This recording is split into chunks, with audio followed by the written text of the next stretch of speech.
Why would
Surrounded by leather in my brand new fancy car,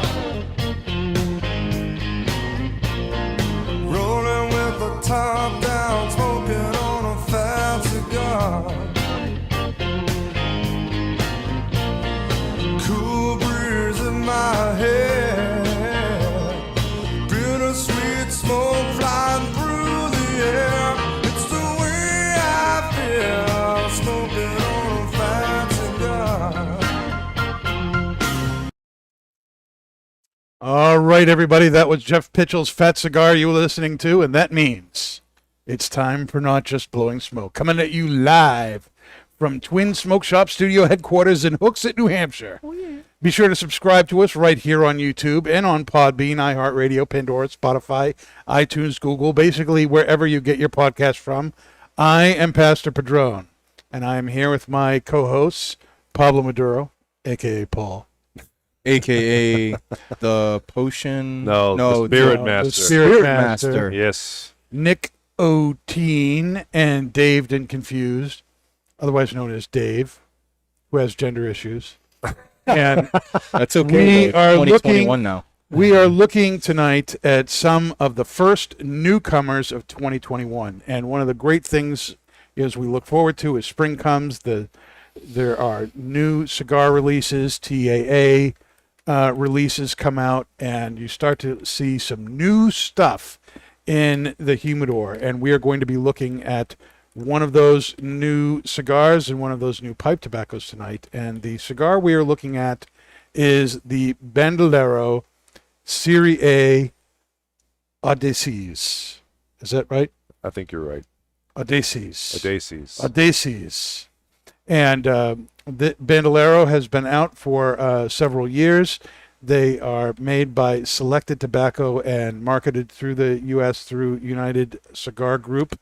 And from the United Cigar Group website, it says about the Bandolero series, during a century between 717 and 1817, the Spanish crown prohibited cigar production in the Caribbean islands and the rest of American colonies. That's true. And although its precious leaves continued growing on the other side of the ocean, the Puro cigar rolling that we all know today could only be done at the Sevilla Royale factory, supplying an even more demanding market in the world. But such absurd prerogative led to the rising prices of tobacco and, of course, the birth of the Bandolero, an intrepid figure that hid on mysterious roads with tobacco leaves and rolled in other countries, led to an excellent price and authenticity combination, dressed with a charm that was then forbidden. Ooh. And so this series of cigars, this brand of cigars, the Bandolero, kind of pays homage to that. And the Series A, which was released this year, features an Ecuadorian Habano wrapper, undisclosed binder and filler, although I have it from Oliver Navode, who's the head of sales for the United Cigar Group, that there is some Peruvian tobacco in here. And Peruvian has a little bit of sweetness to it. And, so they are letting you know that. There is some Peruvian tobacco in the filler. But other than the Ecuadorian Habano wrapper and that hint that there is some Peruvian in here, they're not saying anything else about what's in here. The Audaces is a Petite Robusto, let's call it, at 4.5 by 54. And Paul, what are we pairing with this tonight? Well, Nasty. after last week's fiasco, in Dave's eyes, I had to redeem myself. Yes. Oh God, it was nice. not a fiasco. It was delicious. No, it was I kept awesome. trying to tell him that Deliciously I- boring. I scored in terms of what I was trying to achieve with the pairing, but he didn't want to hear that. He just wanted alcohol. Even though he admitted wanted the pairing something was to taste. good, It was tasty. How is a dry, flat Sprite tasty? He added garnish. The garnish Cucumber was is not garnish. That is vegetable. cucumber is a It's garnish. salad. When you it's put- rabbit food. when you. Bacon is garnish. No, it is not. You- How would you put What- bacon what in do a you- gin and tonic? What would you put I wouldn't bacon in drink it. any kind of thing? Bloody Mary. Yeah. He'll Bloody have Mary, bacon with Yeah, anything. so, Yeah. That's it, though. If you I don't see your pour brother. alcohol into ketchup and then, make it come on. There's nothing wrong with that. Th- You know, There's It's a lot something- more there's some- tasty than a freaking gin and freaking tonic. I totally disagree on that one. Yeah, totally disagree. You don't think that a Bloody Mary is more tasty than a gin and tonic? Well, It's different kind no. of tasty. No, it's a different kind of it's It- completely different. it's savory, but One I think tastes the like gin you and want to put your dentures in it, and the other one is like a meal. Oh God! Anyway, Thank tonight you. I am redeeming myself. I think we all will agree that Mm-hmm. tonight we are having the Buffalo Trace Kentucky Straight Bourbon Whiskey. Yeah. Now, I got this idea from Nick about a week Why or am two I not ago. surprised? Well, we were talking about the great Buffalo? values in terms of bourbons, and he kept saying Tatonka. the Tonkas, right? The what? Tatonka from Dancing with the Wolves. Ooh. That's Tatonka. Buffalo in Indian. Oh, I didn't know that. Yes. So anyway, All right. I got the idea from him, and I felt tonight would be a great night to have it. I think it's going to pair well with the cigar and the pipe tobacco. So this is from the Buffalo Trace website. Buffalo Trace Kentucky Straight Bourbon Whiskey is distilled, aged, and bottled at the most award-winning distillery in the world, and I would have to agree with that. Made from the finest corn, rye, barley malt, this whiskey ages in new oak barrels for years in century-old warehouses until the peak of maturity. The taste is rich and complex with hints of vanilla, toffee, caramel toffee, Carmelo Yes. and candied fruit. The smooth finish lingers on the palate. Yes, it this, does. This will never change. When was that company started? Oh, God, it goes back a long ways. I heard Well, it at was least 100 years, yeah, right? yeah. no more than that. I heard Yeah, it was yeah. created before America was created. Well, just think of the portfolio of bourbons and whiskeys they have. Yeah. It's crazy. Well, Could one of the you- things I think is interesting in that description is that it almost seems like it's part of the recipe that those barrels have to be in a wicked old building. Yes. Wicked. Centuries And old. if you don't have a 100-year-old building, you are not going to end up with Buffalo Trace. Nope. I'm not entirely sure about that, but there you go. Maybe it adds that little bit of musty sweetness to it. Maybe. Well, maybe it could be the barrels. Yeah, could be Aging in the barrels too. Yeah. So, and they're new barrels. They're They new are oak, new barrels. new oak barrels. So, what do you guys think of the cigar, of the Buffalo Trace, of the pairing together? Nick, do you have any thoughts? This was your idea to have Buffalo Trace on the show, so I think I should go with you first. with the Buffalo Trace, you get the oak. Well, there And are the- oak, but Yeah. I'm not surprised. I get some nice citrus note from there, which is really nice going with the cigar, because the cigar has a nice sweet note, sweet undertone there. Probably from the Peruvian tobacco, and Could this be. deep richness from the tobacco, from the cigar, is really, really nice. And does it say in your literature that if they were aged or not prior to? The cigars? Yes, They were- The cigars were aged. Nelson Alfonso, who is the head of Selected Tobacco, he makes Byron, he makes Atabey Bandolero. Bandolero's kind of his everyday smoke, Why not? you know. So I'd the say so. tobacco's not aged quite as long as it is for the Atabeys and Byrons, which could be up to 5 years, sometimes even more than that.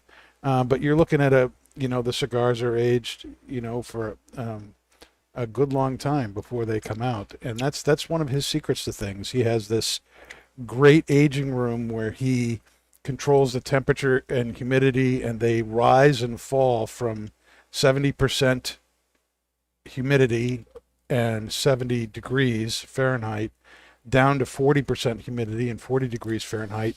That happens over a 2-week period of time. So it's a slow drop. And then after it gets to 40, it goes back up to 70. And that happens every 2 weeks of every month and every year that they're in there. And the result of that is that the cooling of the cigar and the drying of the cigar makes the leaves exhale out the natural ammonias that are in the leaf, and which gets rid of a lot of the bitterness that you can get with cigars. And then also in the aging room, there are 7 different kinds of cedars, some of which are there to keep bugs away, pests away, some of which are there specifically for the cigars to be enhanced by the cedar. And as the cigars heat up, as the temperature rises, as the humidity rises, the tobacco expands and actually breathes that in. And so you're getting that inhaling and exhaling of the tobacco for several years before these come to market. And the result is something extremely smooth, Yeah. extremely polished. Absolutely. And I don't know anyone else in the business who does anything remotely similar to No. what No. Nelson does. Nope. Quick note on Buffalo Trace. Right at the end, you get that deep. It has to be caramel. My palate is just picking up that deep caramel. It has to be caramel. Has to be. It has has to to be. be. Toffee, caramel, caramello, one or the other. Caramello. I love that chocolate. It's great. But yes, the pairing is spectacular. Spectacular. Spectacular. You think it's good? You think he did good? Perfect. I don't know. Maybe we'll see at the end of the cigar. Let's see what Dave has to say right now. Oh, David, Well, this Bandolero man is saying one thing to me: what? sweet, spicy cedar. That is what I get through my retro ale. Sweet, spicy cedar. There is some Sweeter? good spice in the retrohale. That's true. That is, It's yeah. a sweet, spicy cedar, and there's some earth and some leathers there. Did you mean and Earth? Earth, Yeah. leathers. What did I say? Earth. There's Some Earth. There's Earth. There's and some earth and leathers there. It's really swell. Okay, Sid. I'm not really getting any spice. The cedar note. You're not getting any spice Are you in the kidding me? retro? I'm not in the no Trim your spice in the nose, retro. man. It's- Yes, something. Oh, you absolutely. A getting spice? nice, rich spice off this, man. Oh. This is a Habano wrapper. You're gonna get spice off a Yeah, Habano wrapper. baby. This is fantastic. Yeah, baby. I'm not getting any, man. Boy, you need You're a smoking something. Spicy, creamy, smooth. I do pick Yep. up some of that cedar, Dave. Mm. The spice is kind of hanging in my sinuses after I retrohale it. And look at the burn on this thing. And this Solid. is something that I know, I right? love. Look at that. Beautiful. All of us. Solid. Straight, wicked This is thin, razor thin burn line. Craftsmanship. It's amazing. Yep. And solid. this is what happens every single time you light up something from Bandolero. It's And, a great, great brand. The pairing, Paul. Nick. and Paul, you have officially redeemed thyself. Oh boy. Yes. I figured I would, Dave. Since If I could you do are it- now a bourbon freak. If I could do a happy dance, I would. Well, go ahead. We'll save that for Please. Kendra. Please don't. No, I We'll won't. save I will that not. for Kendra. She can do the happy dance for us. Yep. Keep the vina under control. Yep. Okay. So Paul, you've heard everybody else? What Yep. are your thoughts on So, the cigar, the pairing? I the would drink? absolutely agree with everyone is about the sweet spice, the earth, the leather. I got all those notes.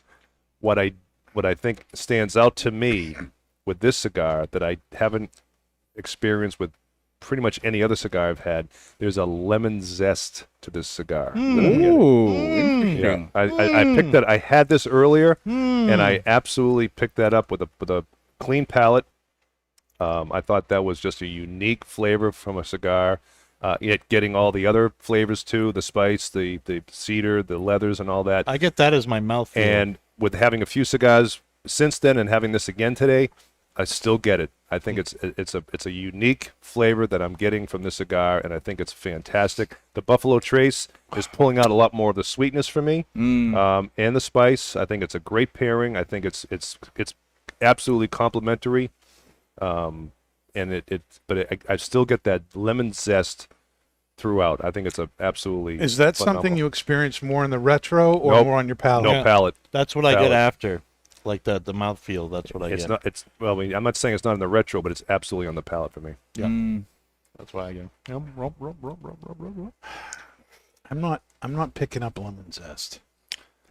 But this is an incredibly complex cigar. There are a lot of flavors going on. There is. Yeah. And that's something else about Nelson Alfonso's stuff. It's very hard to just say, "Hey, this cigar tastes like coffee, leather, earth." It's his cigars just have such a great nuance to the flavors that sometimes it's hard to pick out what they are. And there's nothing wrong with that. I mean, No.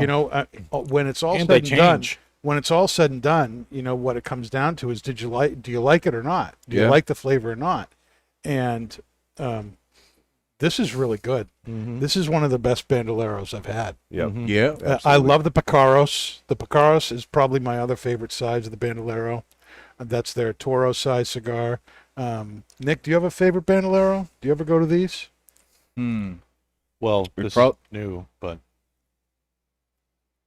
I was Thanks, talking Nick. to Nick. Yeah. Yeah. And Nick, do you have a favorite Bandolero?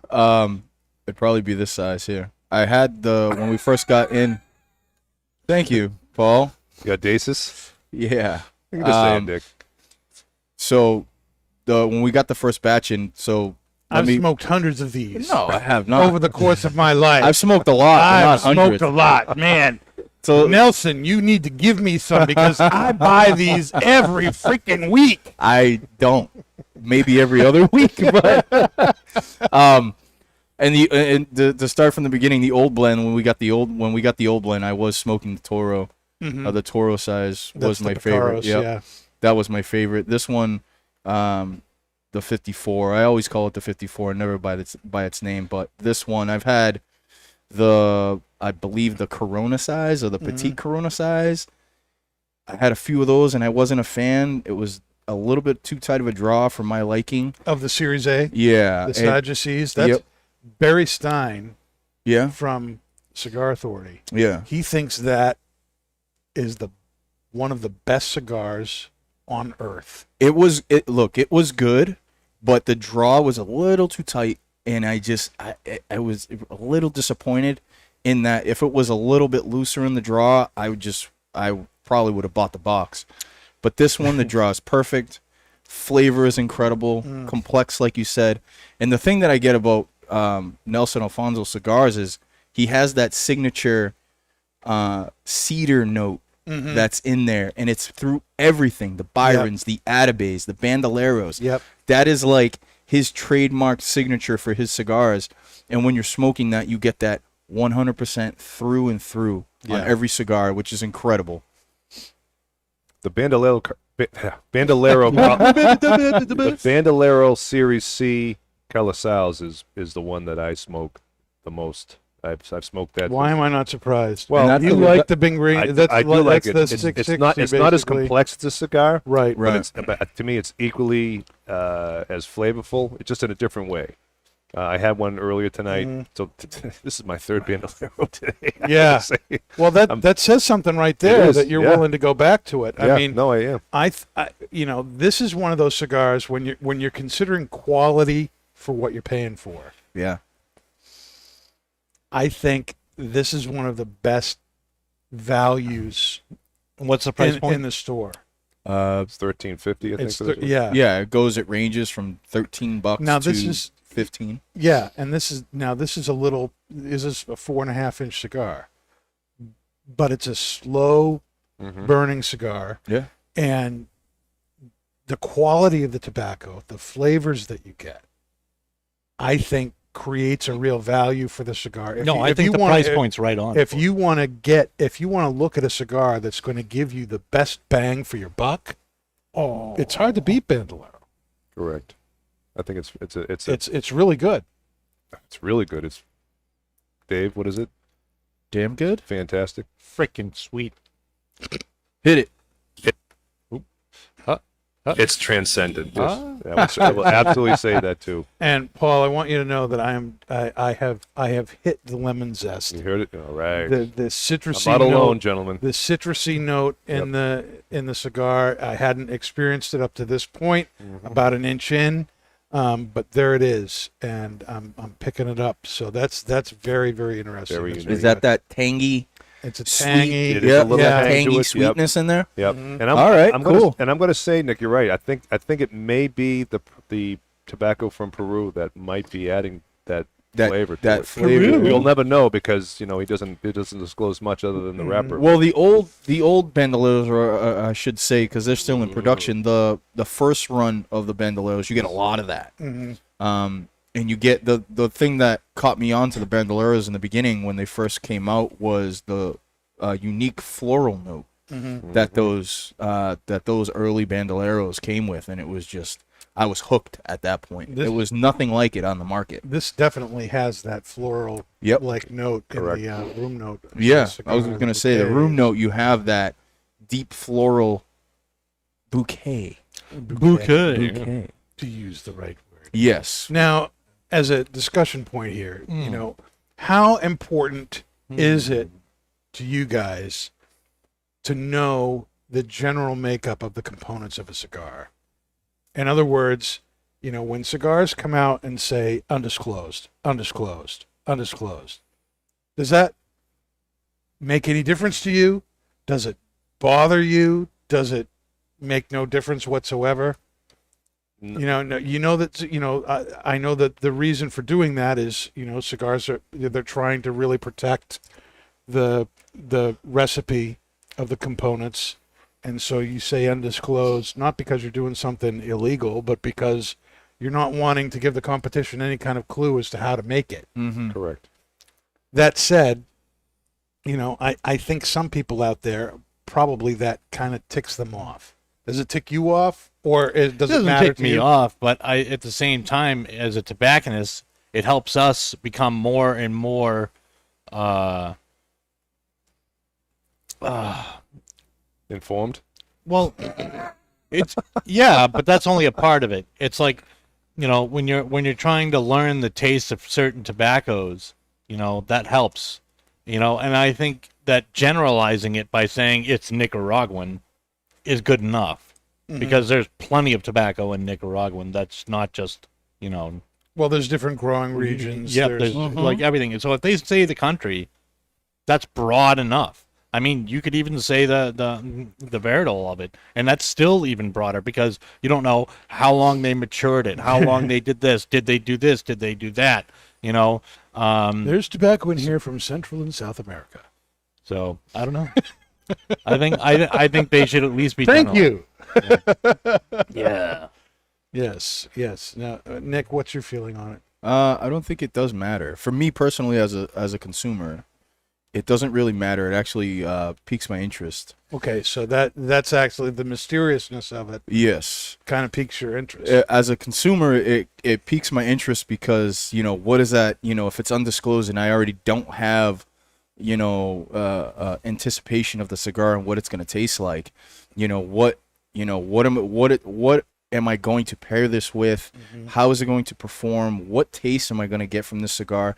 And for me, it's a little bit of it slows me down in my smoking process because everybody knows here that I'm a power smoker. Oh, yes. I can go through that a 7-inch cigar in like 45 minutes. No problem. So, Hence the reason why he didn't like to draw on the Coronas. well, I just don't like a really tight. Go on already? Damn. I just really don't like. Look, that's another story for another day. We can talk about that later. Oh, we're going to talk about it tonight. Okay, so that's for later on in the show. But for me, like I said, as a consumer, it really piques my interest on, I'll start smoking the cigar first, see what it's gonna, kind of giving me as far as tasting notes, and then I can pair it versus, all right, I'm gonna pick up Cigar Privé Illusion. I already know what that's gonna give me. Right. The profile is already out there. Because he tells you specifically, like the Criollo 98, Corojo 99. Right, exactly. So you already kind of, all this stuff. is somebody He's that very, he's detailed. in right. terms of- Most of the companies out there in their portfolio and their profile of that cigar, they're gonna give you some tasting notes and then the readout of the tobacco what they're gonna be using in the components. Well, you raise a really interesting point. And what you're raising something that, frankly, I had not thought about before, which I think is really cool. Not that you came up with something that I hadn't thought about, but But you did. that is cool. But it's cool the idea, and that is, I have always thought that when somebody says undisclosed, the driving reason for that has to be they're protecting their recipe. I agree with that. But as well. what you're saying is there could be another reason, and that is to Shut up and smoke it. well, not even that. He's trying to that cut is- out the preconceived notions exactly. of that cigar. If I don't tell you exactly what it is, then you have to judge the cigar on its performance, on its Yes. merit, and not yeah. on your preconceived ideas of what thus and such tobaccos taste like, Correct. so that you come to the cigar basically with a clean slate Correct. and yeah. no expectations. And And that's a very interesting thought. And Yeah. and because, over the last several years especially, I've seen more and more cigars come out with this. The first time I really saw it en masse was with Byron and Atabey. yeah. Undisclosed. And now they're letting you know the wrapper, and they're letting you know maybe a few things that are inside there. But I've seen other cigars do it more and more since. And I'm wondering if that might be part of it, is to create an atmosphere where the cigar is going to be judged on what it is and not on your knowledge of what you think tobacco from Nicaragua, Honduras, Dominican Republic, I can Peru understand is going to taste like. Because it's kind of like, like what's a hot tobacco wrapper right now is probably like the San Andreas. And, like another one comes out with San Andreas and you're like, not another San Andreas. Like, here we go again. It could Yeah. give you some kind of like a bias to it. I mean, so yeah, I can understand that. What do you think about all that, Paul? Any It thoughts? doesn't bother me at all if I don't know what the tobacco is or where it comes from. I would, as a tobacconist, like to know for my own personal, need, and that way I can at least maybe share the information with the customers too, help to educate them a little bit. But it doesn't bother me. Like, again, one of the cigars that we all thought was the #1 cigar from last year, the Perdomo 10-year, is all Nicaraguan. That's all you know. Nicaraguan rubber binder filler. Doesn't say, we know it's coming from his farms, we think, right? I mean, that's Perdomo makes his own tobacco, so, but doesn't say anything about what specifically he's using. But I think there's also a mysteriousness with cigars like this, and it makes you want to try it. When to me, and we also think maybe he was hiding something. There's something that he doesn't want people to know for various reasons. But It's true. I think too, it creates a sense of mystery, and I think it's that much more appealing to get a cigar like that. So, like you say, so you can judge it for yourself Right. and Right. not have that preconceived notion of what you think it's going to taste like. I'm sorry, Danny, to cut you off, but as a Sure tobacco, you are. from a tobacconist standpoint, it is very mysterious in that point. But when you have to rely pretty much on your tasting notes for yourself and try to translate that into your own words for the customer as well, because somebody coming in and seeing the undisclosed, they're going to be like, okay, well, they're going to be trying to steer away from it and go to Tatuaje or Perdomo or Monte Cristo because they already know. So it relies heavily on our skill to sell that cigar as Yeah, well. I agree. So it brings us to another level Yep. to really kind of get to the cigar, take your time, and kind of bring up your own tasting notes and relate that to the customer when they come in, and and help sell that cigar and get them into that cigar. So it's for me, it's very intriguing. It's very exciting to try to get somebody into like a Byron or an Atabey when they're trying to look up that online and they're like, okay, well, it doesn't say any information on the cigar like every other cigar out there. So then you have to kind of work them a little bit and then elevate your skill on that set cigar. So I'll take, for example, the Nicaraguan 1935 anniversary cigar we just got in a few weeks The ago. Monte Cristo, Okay. yeah. I'm sorry, Monte Cristo. So that cigar is just all Nicaraguan. We know Yep. who made it. Yep. Okay. Doesn't say what it is. We've all had it. And to me, it's the best Monte Cristo I've ever had. Yeah. Okay.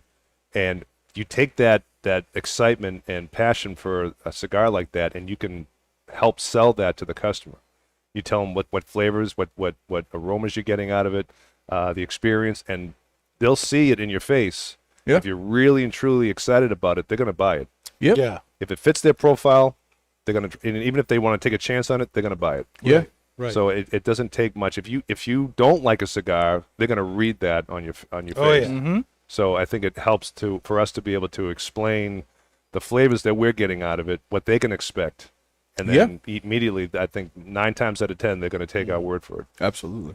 All right. I agree. Let me bring up another point here on the Bandolero line.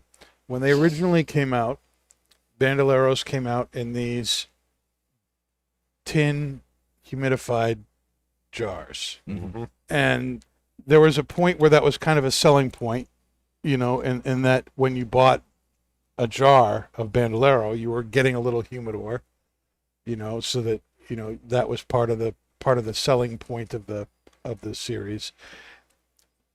At the same time, when you're displaying those, that they've got this incredible artwork on the outside, but you don't see the cigars. Right. Now, Nelson has put the Bandoleros into boxes, regular 20-count boxes, and now when they're on the shelf, you see the cigars that are inside. And I would like to know what you guys think. Do you prefer the jar or do you prefer the box? Was that a good move? The jar is a classic Cuban thing to do. It is, yes. And that was his thing. But what do you guys? And now he's doing the traditional box thing, which most cigar shops in the U.S. are used to.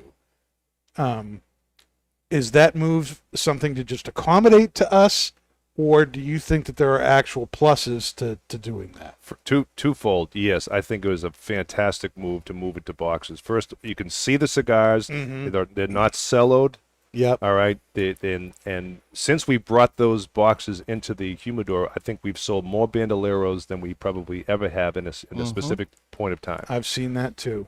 And again, we are offering the A, the T, and the C series, and I think it's a plus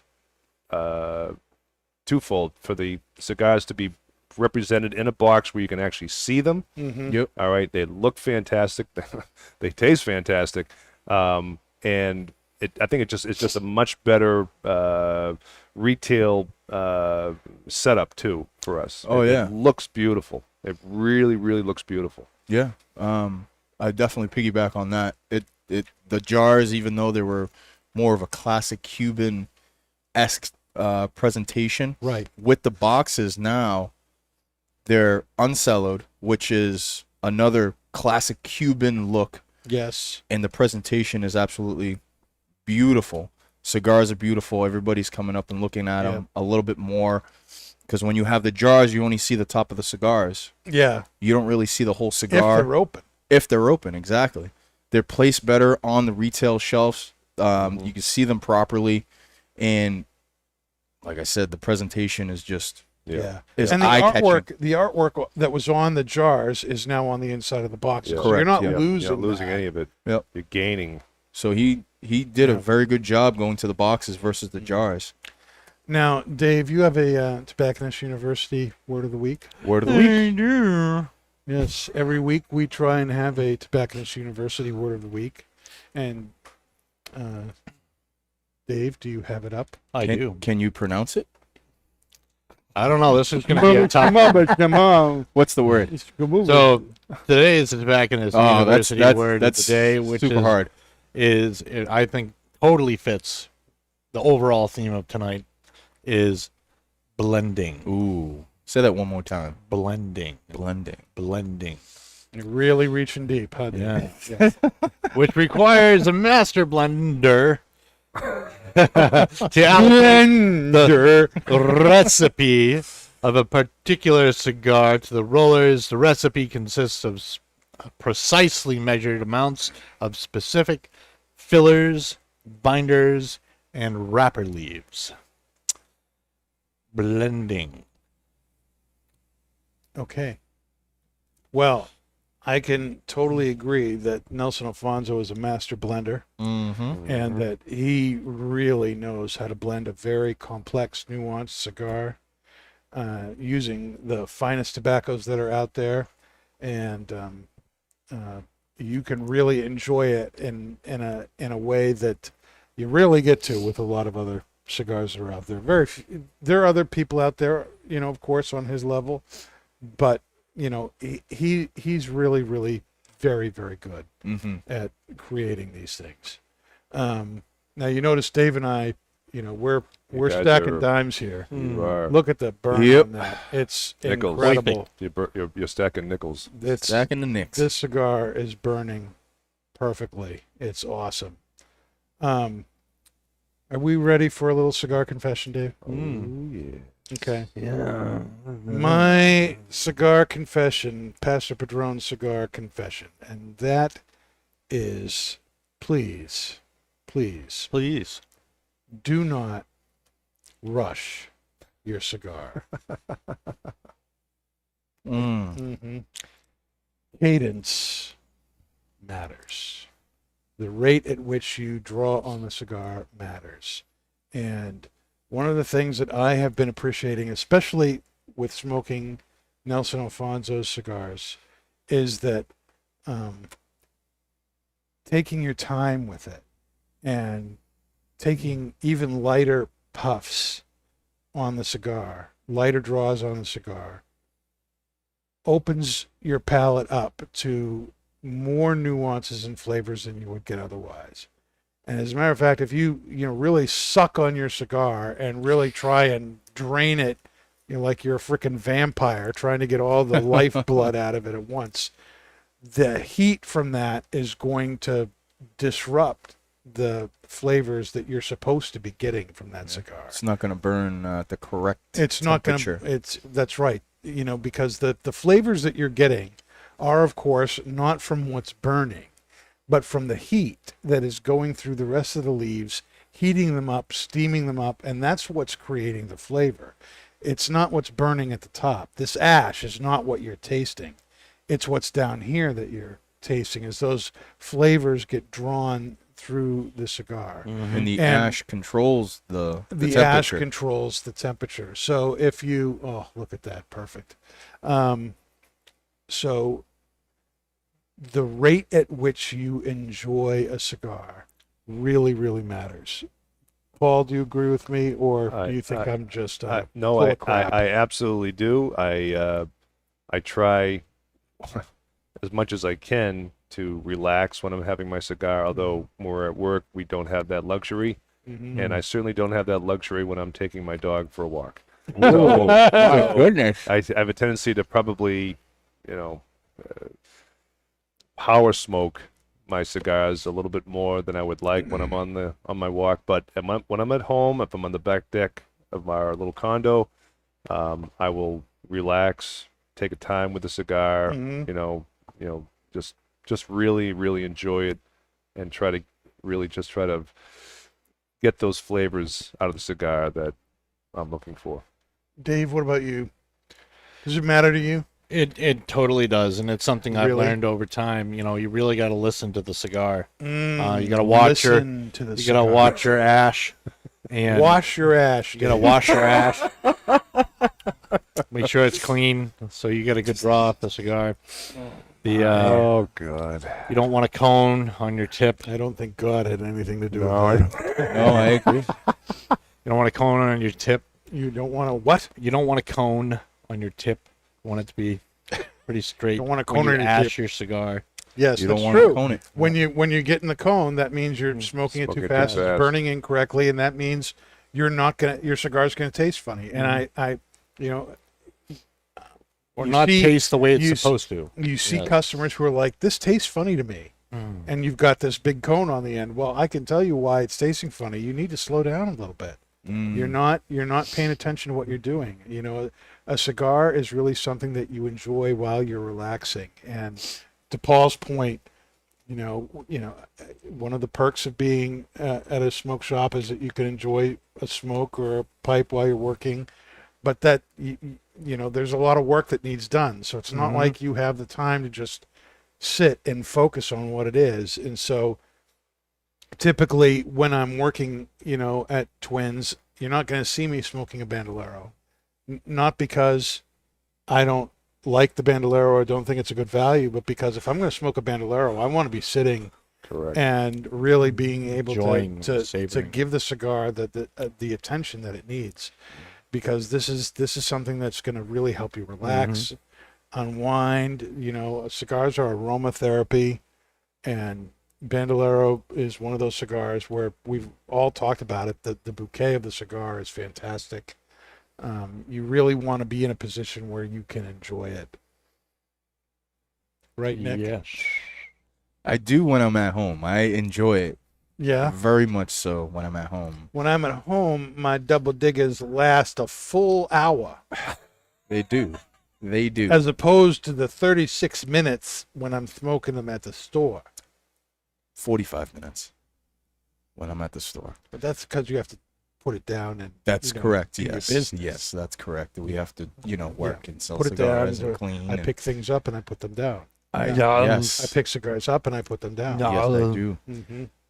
His Asylum 880 lasts 8 minutes at work. That's not true at all. It lasts That is 80 not minutes true. when he's home. That is not true. He takes a puff and At the ninja's all. gone. Hey, Paul, watch this. Oh, it's gone. Did you see It's that? gone. Did you see that? Did you see that cloud? That's not true at all. It's like he's vaping. When I'm at home, that is, whoa, my lord. When I'm at home and at the end of the night, when right before I take a shower and everything, go down into my smoking You room. smoke in your shower. Come on. I don't. My wife will kill me. If I could smoke in the shower and smoke in bed, just like Winston Churchill, This I would cigar do so. seems wet to me. I would probably do such Got a little thing. umbrella for it. Where's my torch? I'm going to show you who's boss. You stinking. I would stick. have a hairnet just for the cigar. Hairnet for the cigar. A hairnet just for the cigar. But when I'm at home in my smoking room, I usually take about 2 to 3 hours on a cigar because I want to take my time. I know I'm known for power smoking the cigars, and I do all the time. You talk about it a lot. I can do. see- That's my thing. I power Totally smoke see the Nick cigar. with a face mask, we cucumbers have on to his have an eyes, exorcism sitting in is a what- bathtub smoking a cigar. Yeah. I'd love to do that, but I'm pretty sure my wife would divorce me immediately. But when I'm in my smoking room at the end of the night, I Yeah. usually take about 2 or 3 hours Yeah. on a Toro. and whatever 2 to 3 drink, hours. 2 to 3 hours on a Churchill or Toro. And whatever I'm drinking, a lot of times it's anything above 100 proof with no ice whatsoever. So basically, you're too stoned to go fast, is what you're saying. No, no, absolutely not. And I'm just My taking my goodness. time with it. Look, the cigar I'm is just- still there. I'm just, Yes. I'm just taking my time, tasting the cigar, Just letting staring at the smoke curls. letting it talk to me, letting it, do its thing, and pairing it with the drink, and just enjoying that time. And that, honestly, is I honestly find that hard to believe. I'll have to have you come over one night, and We'll have to. We'll have to We'll do have that. to, We'll have to have a yes. not And just you guys- blow and smoke at Nick's place. and you guys can come over, and we can smoke, and the like whole I said, show will be watching Nick. seeing mind. how long it lasts. we can have a Nick Offerman moment. And everybody can just- we don't have to say anything. We're just gonna smoke cigars and drink scotch, bourbon, whiskey. We'll film it in Rum. black and white. This would be good. We should have a show in the chicken coop. Yes. We'd all fit in there too. Probably We'd all be able would. to fit in there. You said there's cable there, right? It's heated and There's no everything? cable, but There's internet. no, but we're gonna be going on vacation in a couple months to Puerto they'll- Rico. they'll So have Wi-Fi then. so I have to. Do the chickens watch Shaun the Sheep? iClux. No, they don't. They don't. They don't know. Yeah. So we're gonna have to configure something about the Yeah. feeding and Yeah. maybe put some solar panels in there for them or something. I don't know. Maybe that would get us somewhere like to a quarter of what the ladies' night takeover views have gotten. Maybe. We'll see. Having those ladies on, it was just like it's putting us out of business. It is. The number of views those ladies have had. Yes. They're closing in on 900 views after 2 weeks. Mm. It's unbelievable. Unbelievable.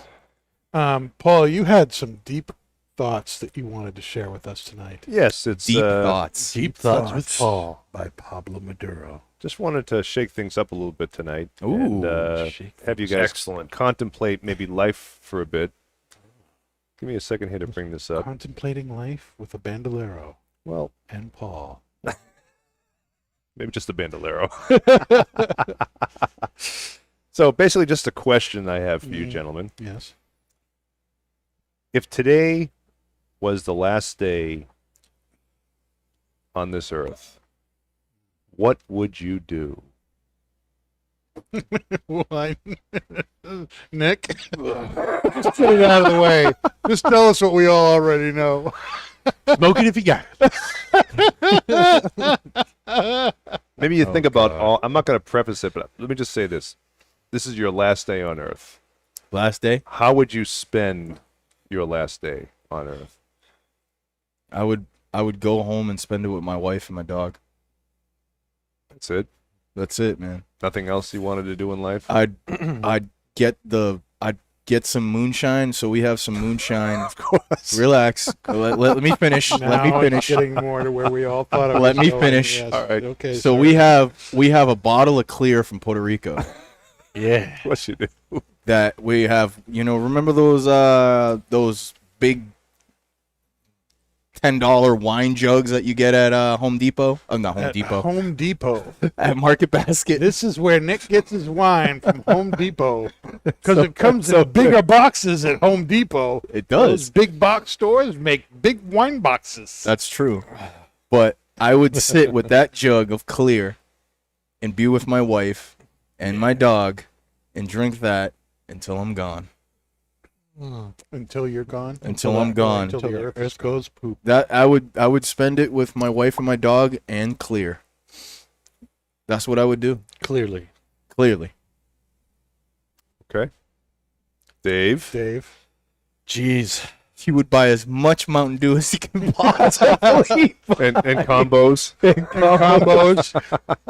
And, He struck a nerve and there. hold baby Yoda close until it was all over. Till his eyes were bleeding. Too soon? Hashtag too soon. Watch. He's actually going to say something really deep that's going to make us all cry. Yeah, Watch, probably. That's funny. I would if I knew this was my last day, I wouldn't show up for work. I would just drive, and I would walk up to the tallest mountain that I could go to, and I would just sit at the top and just bask in the glory that was given to me to see. That's what I would do. Okay. Would you take your boys with you, or would you Yeah, go by yourself? I would take and I would call everybody who I want to be with, and if I could get them to all to go, that's who I would bring. Okay, That's cool. that's cool. I dig it. I would take some clear with me too. All right. I'd be stopping at Twins on the way. Smoking what you got I'm 'em. not showing up to work today, but I'm going to a mountain because the world is ending. Bye.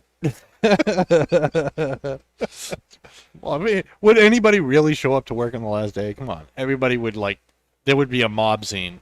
I would work if I had a full 24 hours. I would show up in the morning and bug Sean out of his mind. I would do it. I would crack craziest- open Kurt's vault and I would take some VSGs and I would go right up to that mountain. I would do a full day of work. I would do a full day of work. I wouldn't waste my time. I would. Nope. Why not? Crack those VSGs and go right up. There you Go out on a good note. I Maybe pray some Kurt tats. isn't listening. Yep. Yeah. So it's my last day. I don't care what happens. Last day. If it's my last day, I'd want to be in Fiji with my wife. You wouldn't get to Fiji by the time the day. I know. If Fiji's a I could long plan, way away. I would want to be in some warm tropical place and enjoying being with my wife on the beach. Yeah. I love my girls. Yep. But they're optional. I want to be with my wife on the beach. That's what I want. And, enjoy a cigar, enjoy a pipe. Mandy would probably rather me drink than smoke a pipe or a cigar. She'd probably smoke on that day. Maybe. You I know. don't know. What about you, Paul? I would probably take Nicole and do something that I always wanted to do, but never had the nerve to do it. Skiing? Nope. I've skied. Skydiving? Yes, Yeah. that's it. Paragliding? No, skydiving. I'd take her to see the Rocky Horror Picture Show. I would go. Boring. I would go on a plane that would take you to the highest level you possibly could, and then just jump out, the two of us, and just the let two of gravity us. do its work. And what's the You worst and that's gonna happen? If the parachute doesn't open, it's your last day on Earth anyways. So That's a good point. you're gonna go out with a High bang. speed dirt. You're gonna go up. You won't feel a thing. So you might as well enjoy the view while you got it. It only lasts maybe 5-10 minutes tops, depending upon the altitude that you're bailing out at. That's what I would do. That's a very interesting question. You can- My second choice would be to go to a beach and just sit there and watch Yeah. the water. See? Paul, you and I are in So Watch the sun go down. it's two extremes, Yep. but I would, if I had just one thing to do, that's the one thing I would absolutely love to do. but with Nicole. Oh, yeah, absolutely. Take her. Yeah, Cool. yeah. It's you do things together. She's my life partner. So And with the wife and the dog. With the wife and the dog, I'd go home and Don't you have more than one dog? the other one passed away. Oh, really? I'm sorry, I didn't, Nick. I Yes. didn't know that, Nick. I'm sorry. That's okay. Appreciate it, guys. But yeah, go home with the wife and the dog, and then that'd be the but end you had a of me. second one. It passed. Oh, the second one passed? Yeah. Oh, I didn't know that, man. I'm sorry about that. That's all right, bro. It's all right. Hey. People, let's all have a moment of silence for Nick's dog. Thank you. Okay, that's it. And we're back. So, what's the final verdict here on the Bandolero Serie A Audaces from Selected Tobacco, brought to us by United Cigar Group? I'm very put out. That means you're upset. Yes, So you're, Why? So you're because upset. it's ending. This is absolutely fantastic.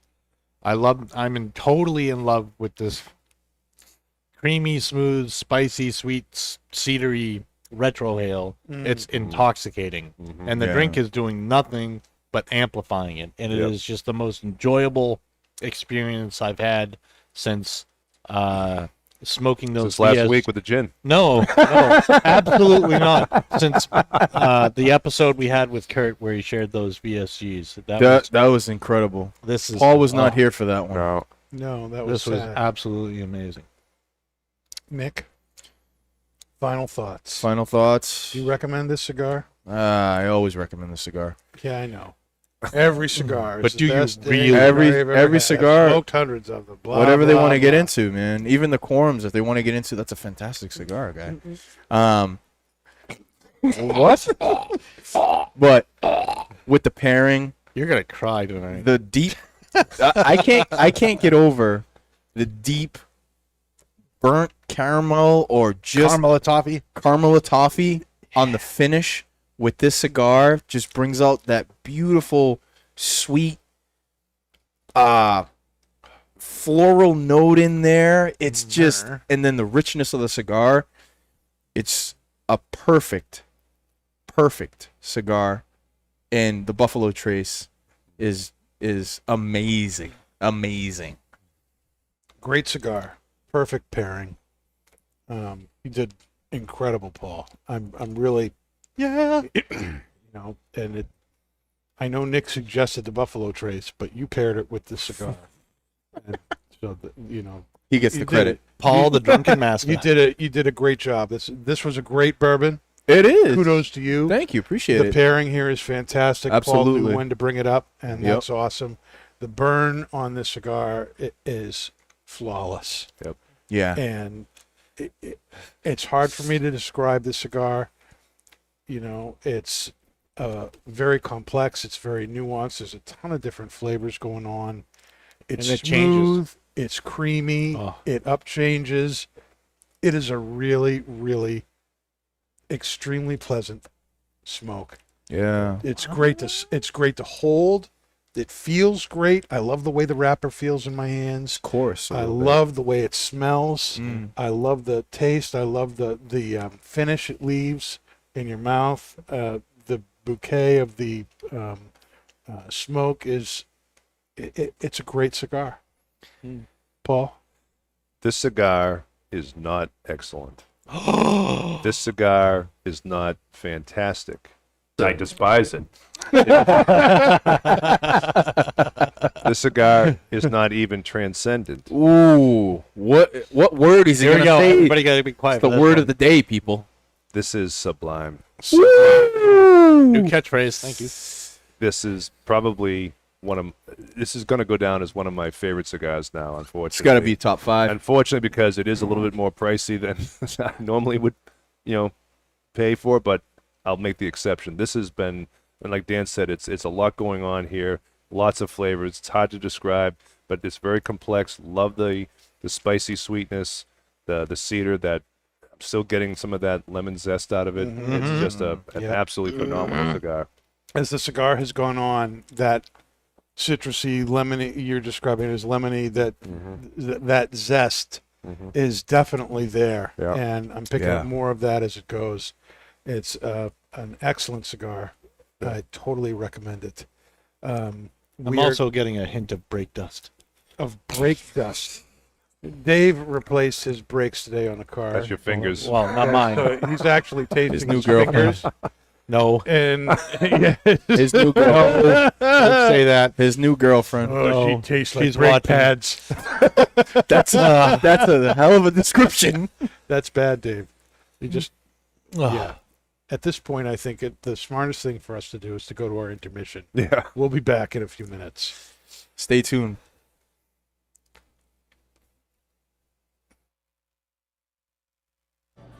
Hey, everybody. Pastor Padron, Pablo Maduro. Pablo Maduro. We're here to take you around, show you what's new. All right. Take it, Paul. All right. I'm going to start off with a brand new cigar from Monte Cristo. This is the Monte Cristo 85th anniversary. 85th? Well, 1935, that's what it says. 80th anniversary, excuse me about that. 80th. No, 85, right? 85. Something like that. It's a good cigar. It's from 1935. You know, it's actually not. It's just that's the year they were founded. This is a all Nicaraguan cigar made by AJ Fernandez for Monte Cristo. I will say this is probably my favorite Monte Cristo that I've had thus far. It's 100% Nicaraguan rapid binder filler from AJ's Farms. Medium full body, incredibly smooth, wonderful flavors. You got to come down and get one of these. These Nice. are fantastic. Nice pepper up front on those Very, too, very right? nice pepper, yes. Yeah, if you like the pepper, that first inch, you're gonna get your reward. What's next? We're going to come down to the humidor here, specifically the Tatuaje section. That. Pull out one of those Pull ends, out- Escasso ends. This is the Tatuaje Escaso. Now, what makes this special is that Twins is only one of 2 retailers in New England and only one of 20 in the country to have this line here. There's about maybe anywhere from 5 to 6 different sizes in the line. This is an Ecuadorian Habano wrapper with Nicaraguan fillers, mild to medium. I got notes of some peanut coffee, very, very smooth. If you like Tatuaje, if you like those kind of flavors, you got to pick up one of these as well. These are kind of limited too. We don't get these that often, but like I said, we're one of the few retailers that actually offer them. Yep, only 20 places in the whole country have those. All right, what's next, Dan? What about the lunatics here? Oh yes, this Oh. is great. These cigars have been out for a while, but they're new to Twins here. This is the short Robusto. You see that? It doesn't look so short when I hold it up there, does it? It is a powerhouse cigar. Mexican San Andreas wrapper, Aganorsa, grown, Nicaraguan binder filler, Love Agarosa. medium plus. Medium plus. It is a wonderful, earthy, sweet, beautiful, beautiful cigar. And, you know, at just under $7, this is a great stick. And the next size up, the Short Titan, That's my is favorite. just 25 cents more. Great cigar. Don't let that size fool you. That smokes for a very, very long It's time. going to burn for a long time. Yeah. Let me take you around and show you what's happening pipe-wise. Because it's not all about cigars, people. It's past the pipe. It's past the pipe. The Darth Piper. The Darth Piper. One of the special things we have in the store is Cornell and Deal's small batch, the Beast. This is a special limited release small batch from Cornell and Deal. Only 2,500 tins were produced, and I have 5 tins left because this tin I'm holding in my hand is mine. And if you open it up, you can see what's inside here. We're going to be featuring this on the show in a couple of weeks. Now see, the Beast is a very heavy Perique blend. Perique is a special burley that's gone through a process of about 9 months, undergoing about 25 tons of pressure, being pressed in on itself in whiskey barrels. And what comes out is this very rich, spicy tobacco. And usually, Perique is used as a condiment. You sprinkle a little, it's like the pepper of tobacco products. Well, the Beast is 51% Perique. Yes.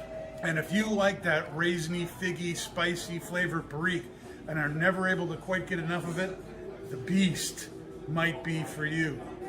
Not only that, but there is Red Virginia Cavendish and Black Cavendish and a little bit of Dark Fired Kentucky in here, which has been soaked in spiced rum for a week. This is good stuff, baby. This is the real deal.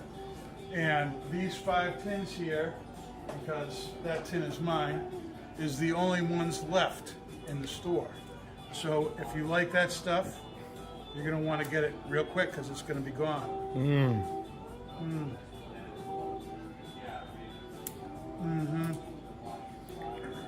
You can taste the spices from the rum, man. It's great stuff. Smooth, rich. You think with something called the Beast that you're going to be like punched over with pepper spice. That's not the case with this. But if you like your vitamin N, this delivers. And that is what's new here at Twins. Come on down and get any one of these products. You're gonna love it. Yes, you will. You know it.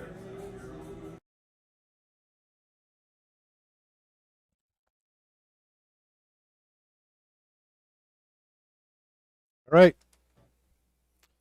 All right, everybody, we're back. Thanks for hanging in there. And now we are switching to the pipe, and we are looking at one of the newcomers in the tobacco world, and that is Windjammer from GL Pease.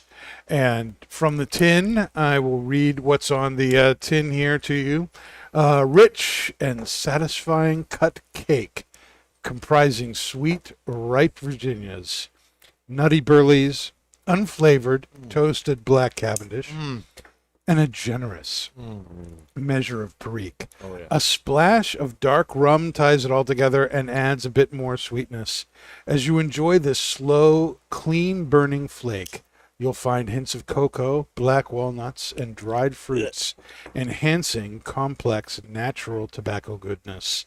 Full on the palate, with a delightful aroma. Enjoy smooth sailing with Windjammer. Gregory Pease, the guy who actually came up with this recipe. Amen. Like all GLP's blends, this is manufactured by Cornell and Deal for him. It is a Virginia Perique blend or / Navy Flake, depending on how you want to categorize it.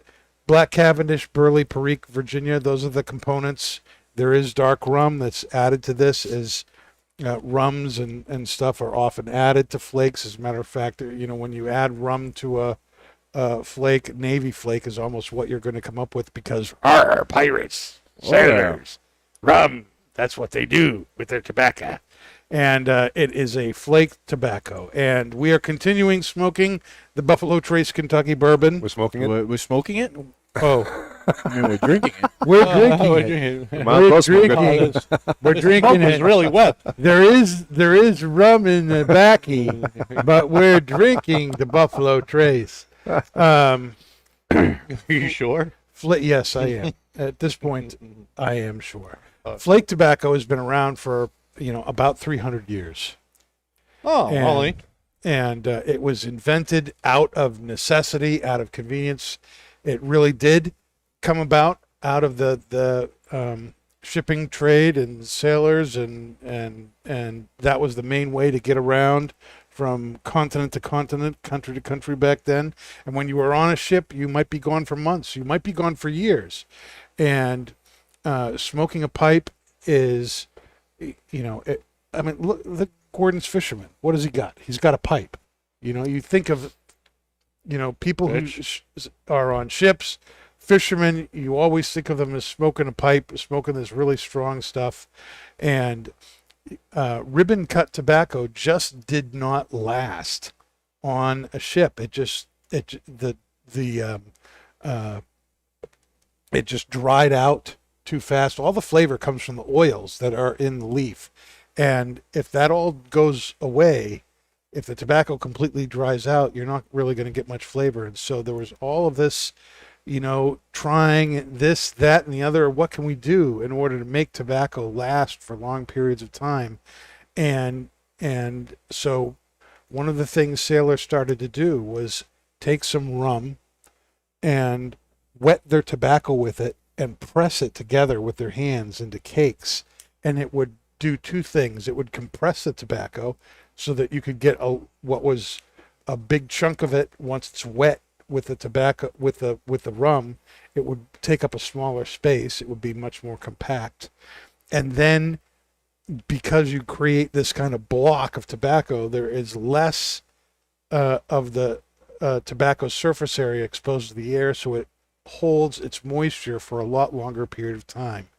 And so that became a great thing for ships, was carrying around these blocks of tobacco, and the sailors would cut off slices from the block, which were called flakes, and they would put those into their pipe and smoke it. Now that is still enjoyed today, all these hundreds of years later, not really because it's so much more convenient to carry it, but because you can create a whole lot of different nuances with that pressing of the tobacco that creates different kinds of flavors than you can just by having different ribbons next to each other. One guy who one article I read described it in the difference between the taste you get from a salad and the taste you get from a cake. That with a salad, you taste all the individual things, but they're all kind of loose. They're not connected to each other. But with a cake, everything is kind of baked together at once, and you're getting one taste of all those ingredients are experienced in a much different way when it's baked into a cake. Mm-hmm. Does that make sense? Interesting analogy. Yes, It's an interesting analogy. I don't think it's perfect no, but it's because it salad and makes cake sense, are though. two completely different things. But it makes sense. But it makes sense in its own way. All right. So I'm going to show you here how to pack your pipe with flake tobacco. And here it is here. So you can see what's inside. When you open it up, this is what's inside the tin of Pease Windjammer. And you've got these flakes of tobacco. It's not ribbon. It's stuff that's been pressed. And then it's a very gentle flakes. They kind of fall apart very easily. Okay. Now, there are different ways to do this. And I want to show you 3 different ways that you can pack your pipe using flake tobacco. And in some ways it may depend on the pipe. In some ways it may depend on your own personal preference as to how you like to experience the tobacco. One way to do it is to take some flakes out like that and rub the flake out like this. Rub it out. Rub it out. Rub it Let's out. put the Windjammer there so that people can see the Windjammer. And just using the tips of your fingers, break up the flakes so it's back into this kind of ribbon-like format here. And you get this stuff here. You can see that. Okay. And then in a pipe like this, maybe with a smaller bowl, you take the tobacco and using the kind of gravity method, you put the tobacco into the pipe like that. Fill her up. Take your tamper and press it down into there. You want to press it down if you're doing this kind of method until the pipe is maybe half full. And then you take some more tobacco. I'm just going to dump it in there using the paper here from the inside of the tin. And then I'll press that down until the pipe is about 2/3 to maybe 1/4 full. Then I'll take the rest of it, pour it out on top, and press it back down again like that. And you want to see so that there's a little bit of bounce to it. Okay. But you want it to be pretty well tight in there. You see that? Like that. So if I take my tamper, go like that, you can see there's a little bit of bounce to it, but it's tight. It's tight in there. And drawing on it, you want the draw on the pipe to be feeling like you're taking water through a straw. If you feel like you're getting air through a straw, it's too loose. If you feel like you're sucking on a Wendy's Frosty through a straw, it's too tight. And the wonderful thing about a pipe is if it's too tight, you dump it out, you do it again. You have the opportunity to control the kind of draw that you want on your pipe.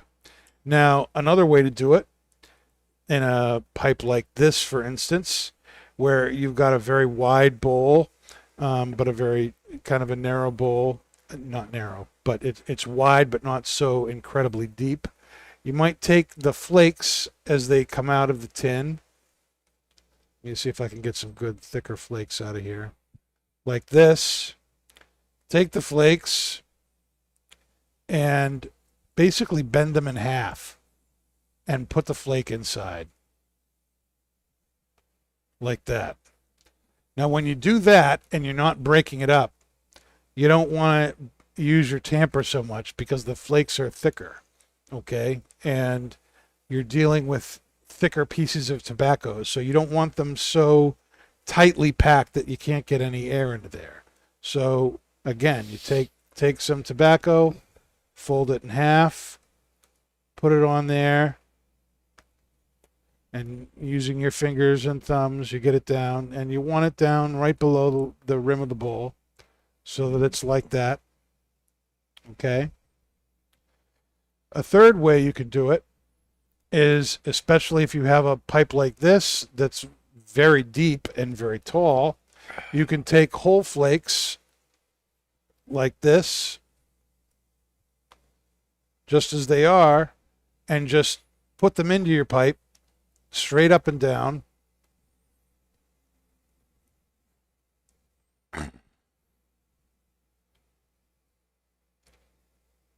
And just kind of jam it in there, put the tops down so that it all fits into your pipe, and boom, you've loaded your pipe.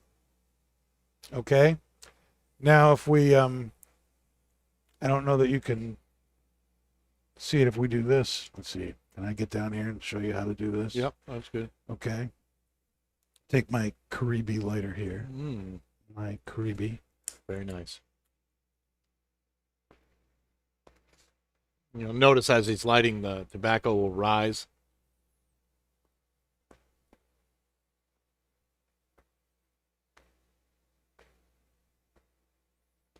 And then he'll tamp it down.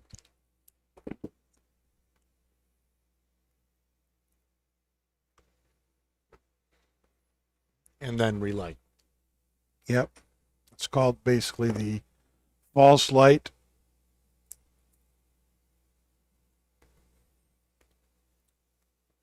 Sometimes this process can take 2 or 3 times, maybe more, depending on how moist the tobacco is.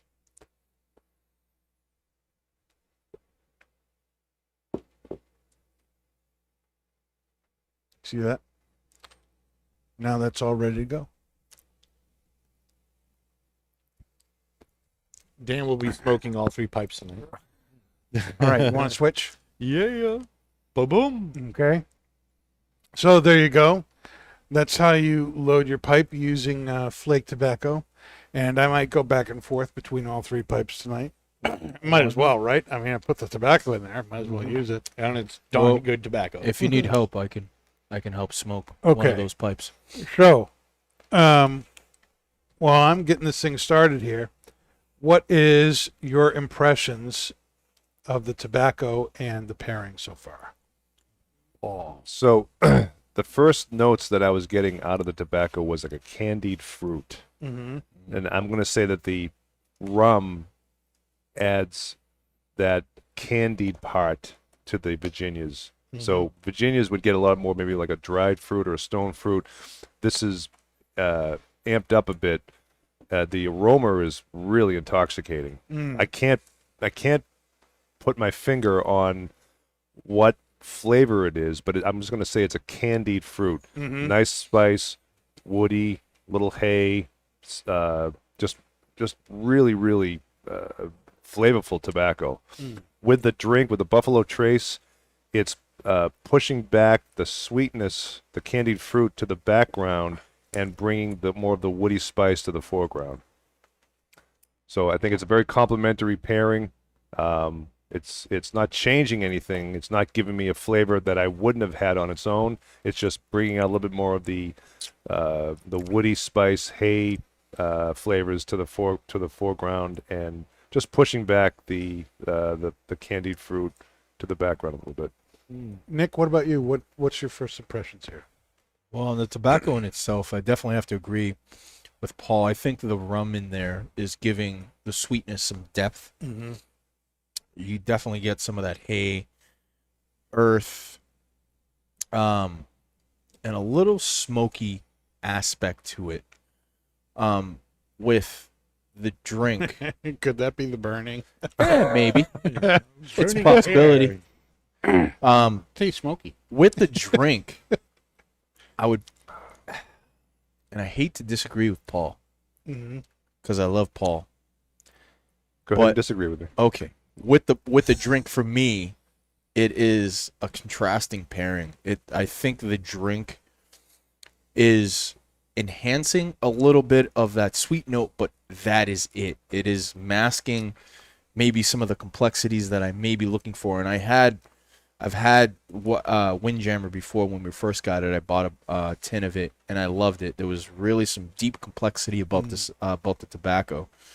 But with this pairing, it's kind of overshadowing a little bit of the Windjammer a little bit, like the sweet note in there, the Virginia, that deep sweetness is really kind of enlightening it a little bit, but that's it.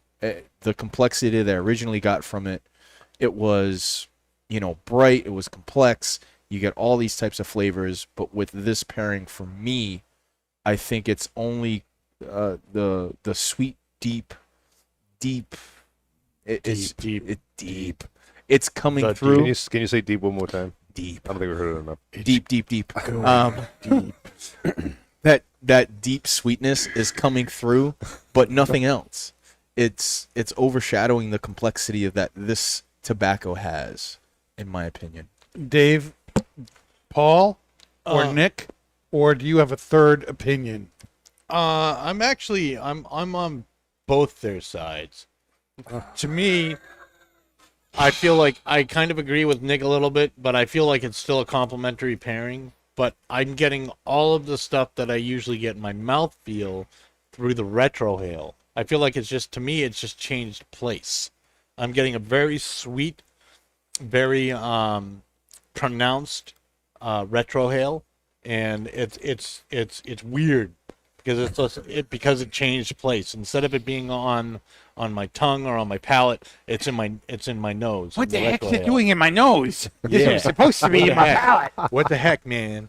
It's crazy. I don't understand it, but it's really good. Sweet Mary and and Joseph. and I like it. And you like it. I like it. You like it. I like it. All right, Dan. Danny? One of the things that I'm going to talk about tonight is how these three different ways of packing your pipe with a flake will impact your experience of the tobacco. And, I showed three different ways. There's probably other ways to pack your pipes. How did you do it, Paul? How did you pack your pipe with this tobacco? I just kind of jammed it in there. Didn't really fold it. I took Joe's flake and I just jammed it in there with my thumb. daddy? Press it down. I would say Oh. the third way that you showed was the Yeah. way I did it. I didn't fold it in there. I just kind You of just took the flakes, put put them in there, just jammed it in there with my thumb, Mhm. and just packed it a little bit with the tamper and let it, like I Okay. said, let it pack, and that was it. Okay. Nick, what about you? What did you do? Nicotine. I would just jam it in there. No. You're like course. Paul. You just No, I folded it in there. You folded it. So I you did folded the it. second method. Yeah. I did the second method. And also I have a wider bowl. No. you did not.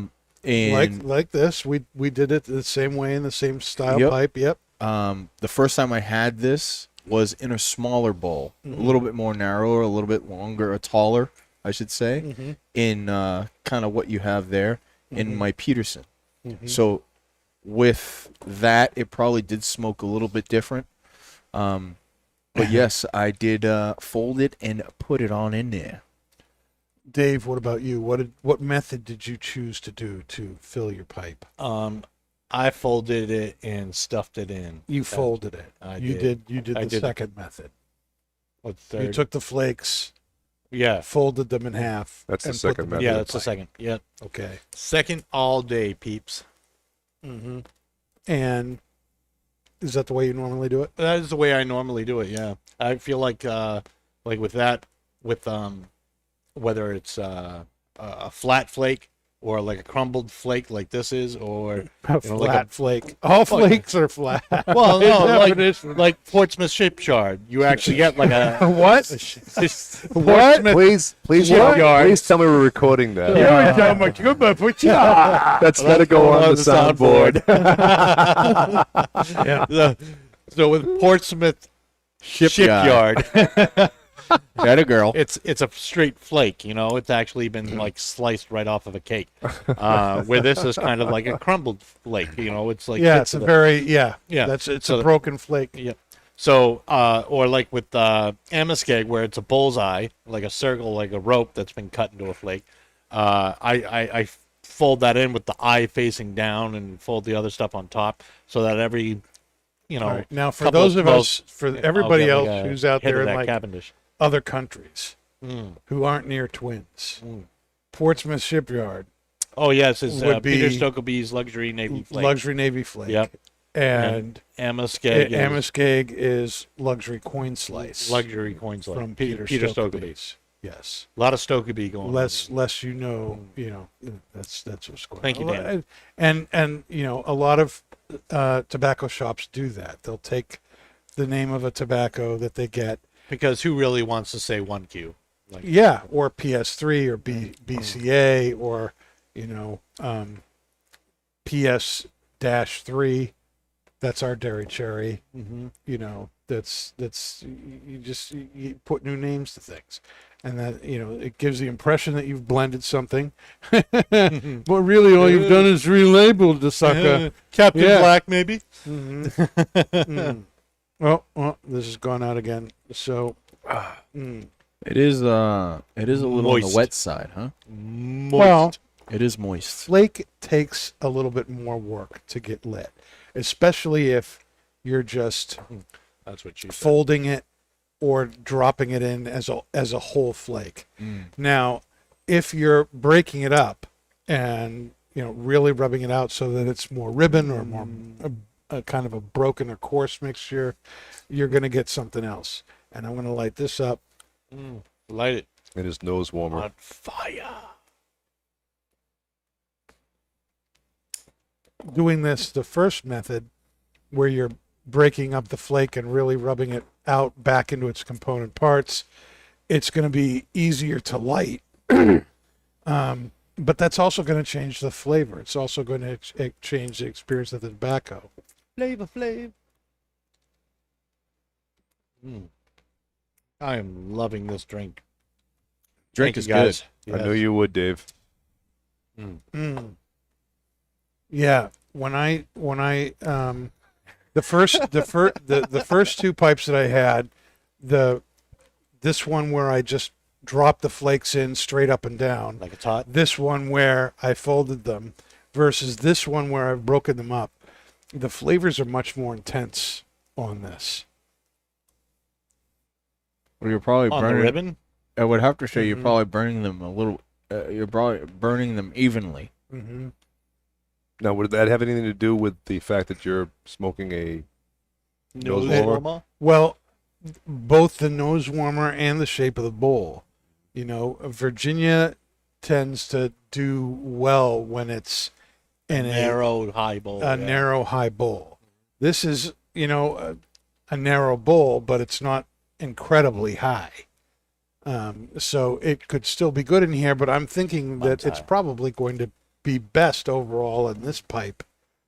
And then these two would probably be a toss-up because they're similar shapes for the bowl, because the geometry of your pipe's bowl, you know, affects the experience of the tobacco.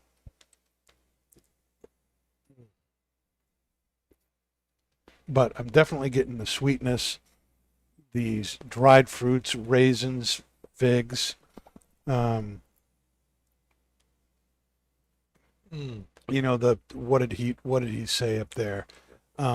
Black walnuts. I'm not even I don't- exactly I sure don't what even that know- is. Yeah, right. I only seen brown walnuts. I've never seen a black walnut. Don't be racist. Yeah, don't be racist. I'm not racist. But There it are is black very walnuts out sweet. I do get hints of cocoa, you know, dried fruits, if that's, you know, grapes and figs and things like that.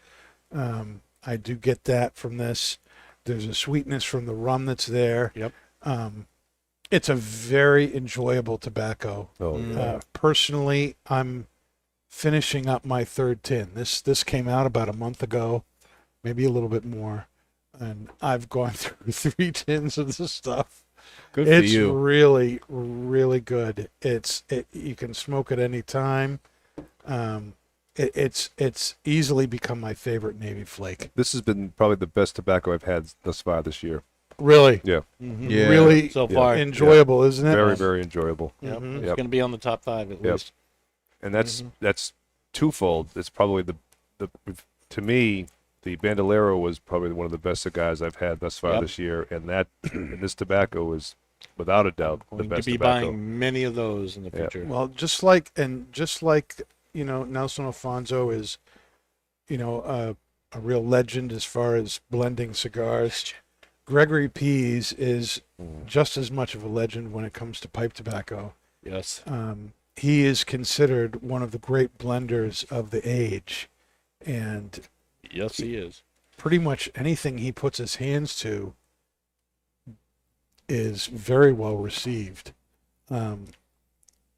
He was on the tasting panel approving the blends for Esoterica, which Oh, are wow. considered basically the Opus of the opus of pipe tobacco, Yeah. in terms of desire and what people want.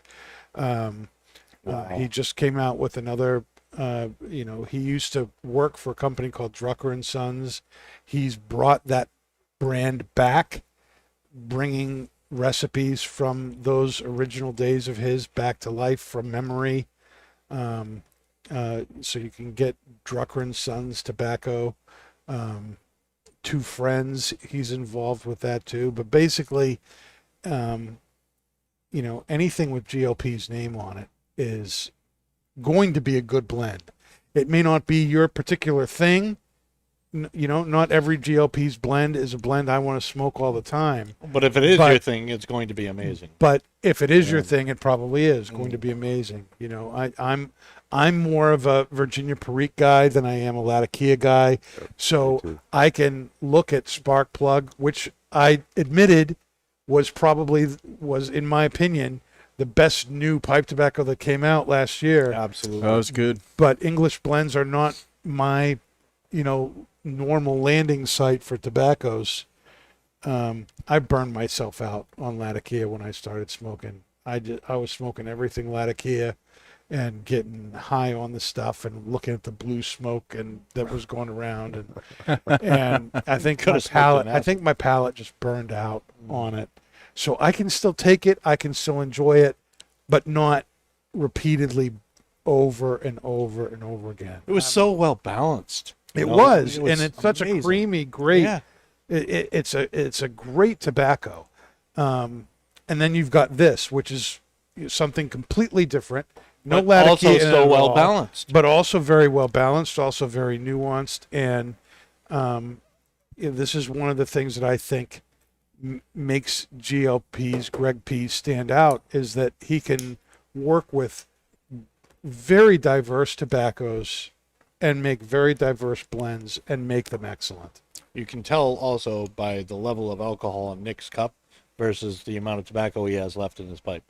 Yeah, I'm about 2/3 of the way through my bowl, and I'm enjoying the hell out of this Windjammer. It's very good. Like I said earlier, for me, it's a contrasting pairing because as good as the drink was with the cigar, where it was a perfect pairing, I wanna taste the complexity of that Windjammer. There is some nice complexity in there with all the flavors that are going on, and I think with every sip that I get, it's kind of overshadowing that. It is Are you bringing out. retrohaling though? 'Cause I feel like it's Dude, there. I retrohale on the daily.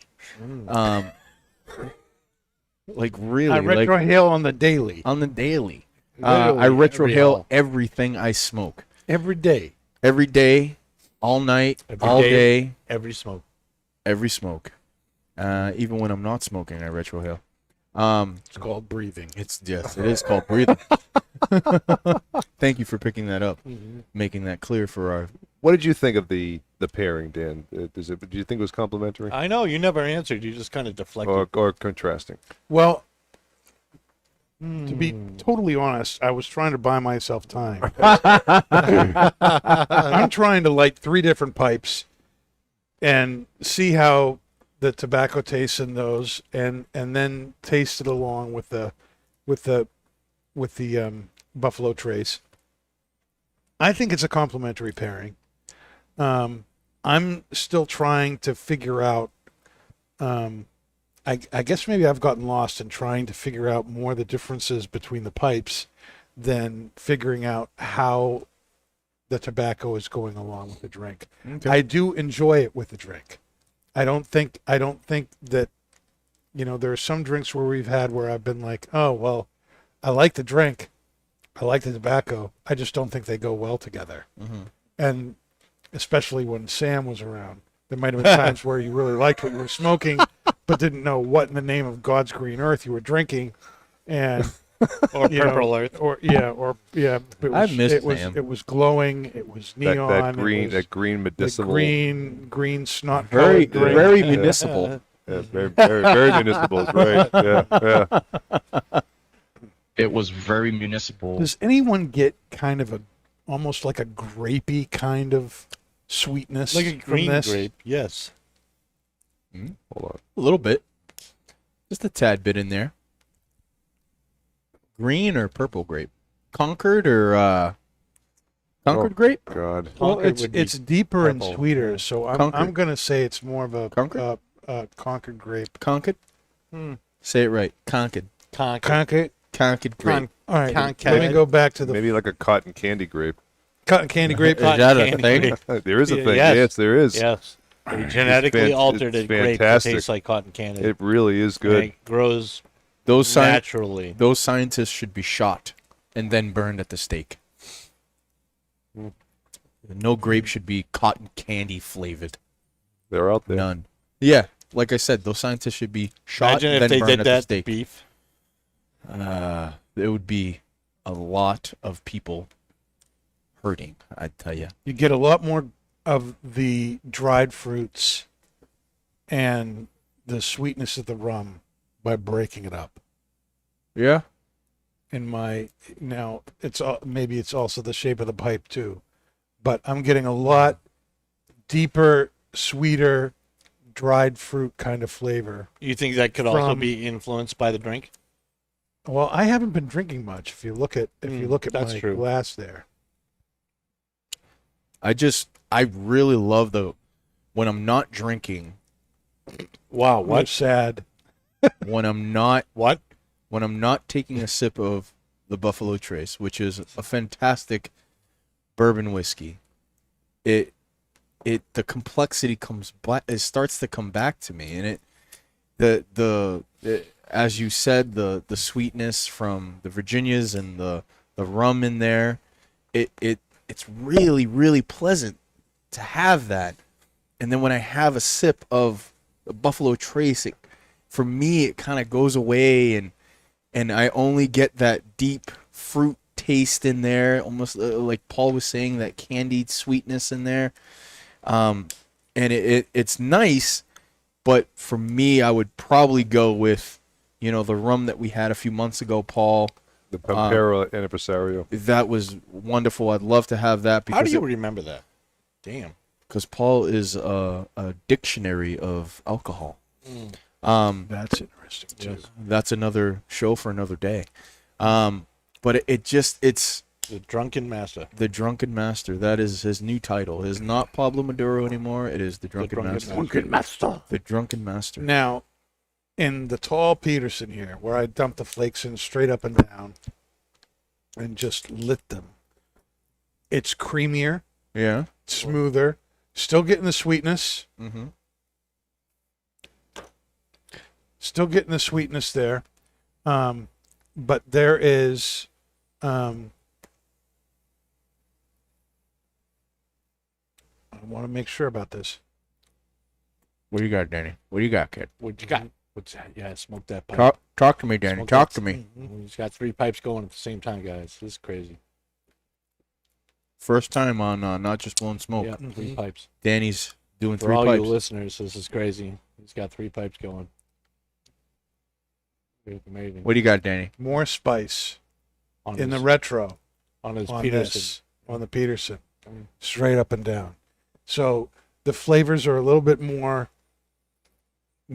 subdued in this pipe. You're getting more of a creaminess. Yep. This is more intense. Can you describe but the it's bowl for not that? but it's not as spicy in the retro hit. Now that looks, is that like a little wider of a bowl? So is it the shape of the bowl or is it the way you packed it? For Well, our that's what I'm listeners? saying. You know, For our listeners you're, is what I'm saying. You're gonna be for both or all three, the method you use and the shape of the pipe is gonna affect how you're experiencing things. They all have those basic experiences of, you can kind of sense the rum that's there. There's, there's a definite creaminess to all three. The tall one where I just drop the flakes in seems to be the creamiest of them. The flavors tend to get deeper and richer and more intense when they're broken up. Now it's also a smaller pipe, and the smaller mouthpiece here, the stem, might have something to do with that as well. I'll have to light this up to where did my lighter go? There we go. Light that pipe. Don't use a torch on your pipe. If you use a torch, We saw it, and we doing it wrong. we looked. Some a customer brought in a pipe that had a big hole in the side of it the last couple of weeks, Big hole. and It wasn't that big, but Like and you would have felt it coming. I'll be honest. I believe it was a construction issue with the pipe. The wall of the pipe seemed to be much thinner in that area than it should have been, safety wise, and I think ultimately it was not user error. That said, looking at the top of the pipe, which had a big flat top like this pipe has here, can you see that big flat area around the pipe? It was black. It was totally charred, like somebody was using a torch and just dumping it down into their pipe. Don't do that. No. You should actually Briar, let your flames stay above the pipe and let the heat do the work. like show. See how the flame dips down when I draw? see how Dave's sucking? Suck like Dave. Yeah. Dave sucks. Suck like Dave. Dave sucks. That's Dave how. sucks, That's right. how. That's how you do a pipe. Dave's Dave new word. actually was telling you the truth. There's, the. See, now I've completely lost what it was I was trying to talk about because you interrupted me. You interrupted me. No. So I don't remember what I was saying. So I'm just going to light it and get back to it. But don't use a torch on your pipe. Briar, I remember what I was going to say now. Briar is very dense. It's one of the reasons that it's a favorite. Use it, yeah. Be quiet, Dave. It's one of the reasons that it's a favorite material for pipes. It takes about 700 degrees for briar to burn, to actually burst into flame. So you really have to heat this sucker up in order for it to light. And briar is also, while it's very dense and very hard to burn, it's also very absorbent. So as you're burning the tobacco, the wood is going to be naturally taking the oils, the tars, the things that are in the tobacco and burning it into the pipe. This is a Savinelli unfinished pipe. This pipe doesn't have any kind of finish on it. This is what's happened after a year and a half of just being smoked on a regular basis. But if you take a torch to your pipe, you're really going to risk damaging it. And even if you don't damage the wood, you're going to damage the finish. If it's got a nice stain on it, if it has a nice glossy finish on it, the torch is going to just destroy that. So don't use that. And do what Dave said. Let the heat from the flame do the work. You don't have to dump your flame in there like this. Don't do that.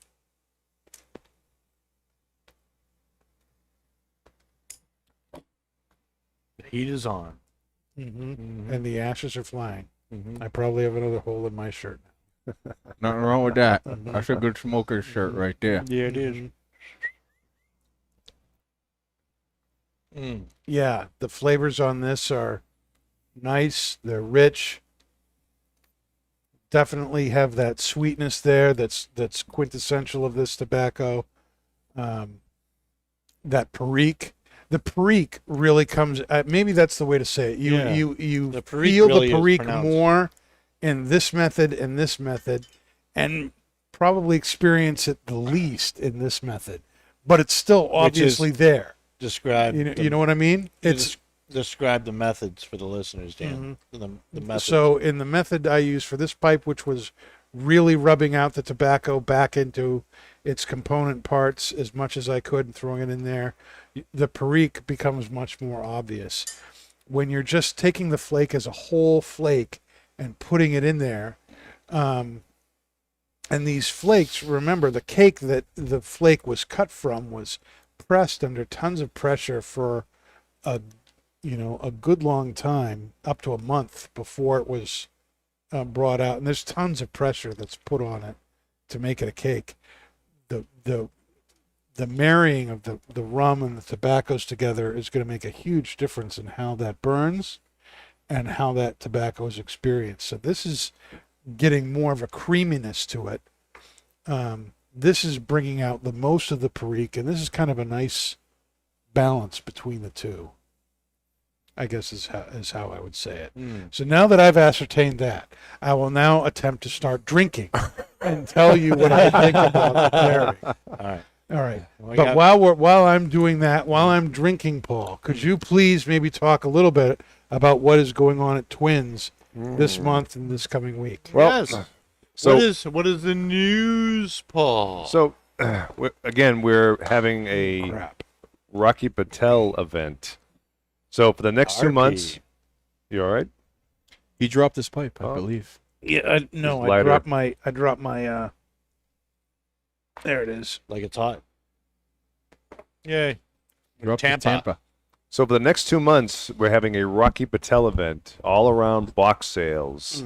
So until the end of May, we will be having an event here on Thursday. Was it May 27th? May 20th. 20th? and May 21st. 21st. And then Friday, 22nd. No, May 20th here Yep. at Hooks It. Yep. May 21st at Londonderry. That's what I said, May 21st. Yeah. At Yeah, I said Londonderry. 22nd. Yeah. Whatever. You know what I mean. Damn it, Paul. We're going to be having a Rocky Patel event around box sales. So for every box that you buy between now and the end of May, you will have the ability to you'll get one one entry for the grand prize of a weekend down in Naples, Florida, with Rocky Patel at his lounge called Burn, and it's going to involve Lounge is used loosely. yes. It's more of a nightclub. More of a yes. nightclub, yeah. It's a very posh, beautiful nightclub. You're going to have a weekend with cigars, drinks, dinner, golf, which will be optional. So for every box, you'll get one entry. For 2 boxes, you'll get 5 entries. And for 3 boxes, you will get 10 entries for that grand prize. That's right. Now that's buying boxes at the same time. You can't buy one box one day and then Correct. come in the next day and buy another box. If you buy 2 boxes at a time, Correct. you get the 5. If you Correct. get 3 boxes at a time, You get 10. you get 10. And what else do you get? You also get your choice of Oh, wait, there's more. You get a 5-pack of Rocky Patel cigars, a lighter or an ashtray. If you buy 3 boxes, you get a humidor, or is it or it's a party the box. Party box, the party pack. That's And correct. the lighter and the and a ashtray. lighter ashtray. That's correct. We also have a Tatuaje event currently going on. Now, this is a limited time only. We only have about maybe 15 packs Maybe 15 now. packs left, yeah. Yep, and it's 5 limited Tatuaje cigars, 3 of the Cohetas, and 2 of the Tatuaje Limited. So if you buy a box, Which are limited. thank you, Dave.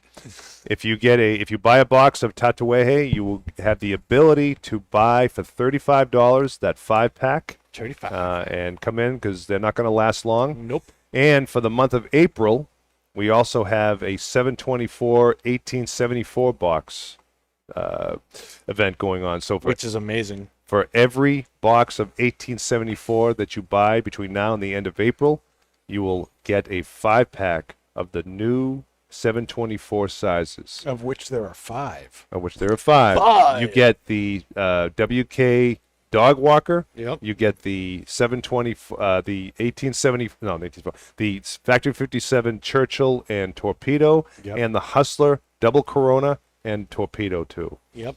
All Almost, fantastic. it's almost $60 worth of It cigars. is $60 for it is $60. It is cigars. $60, right? You get that for free That's For awesome. free. for every box of 1874 that you buy. Thank you. Come again. Yep.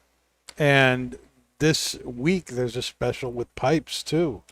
If you get any pipe and that pipe, if you spend $100 or more on a pipe, Which is You- almost guaranteed. unless you're buying the only way that Like a wouldn't basket, happen is basket pipe or an unfinished Yeah. Savinelli. Yep.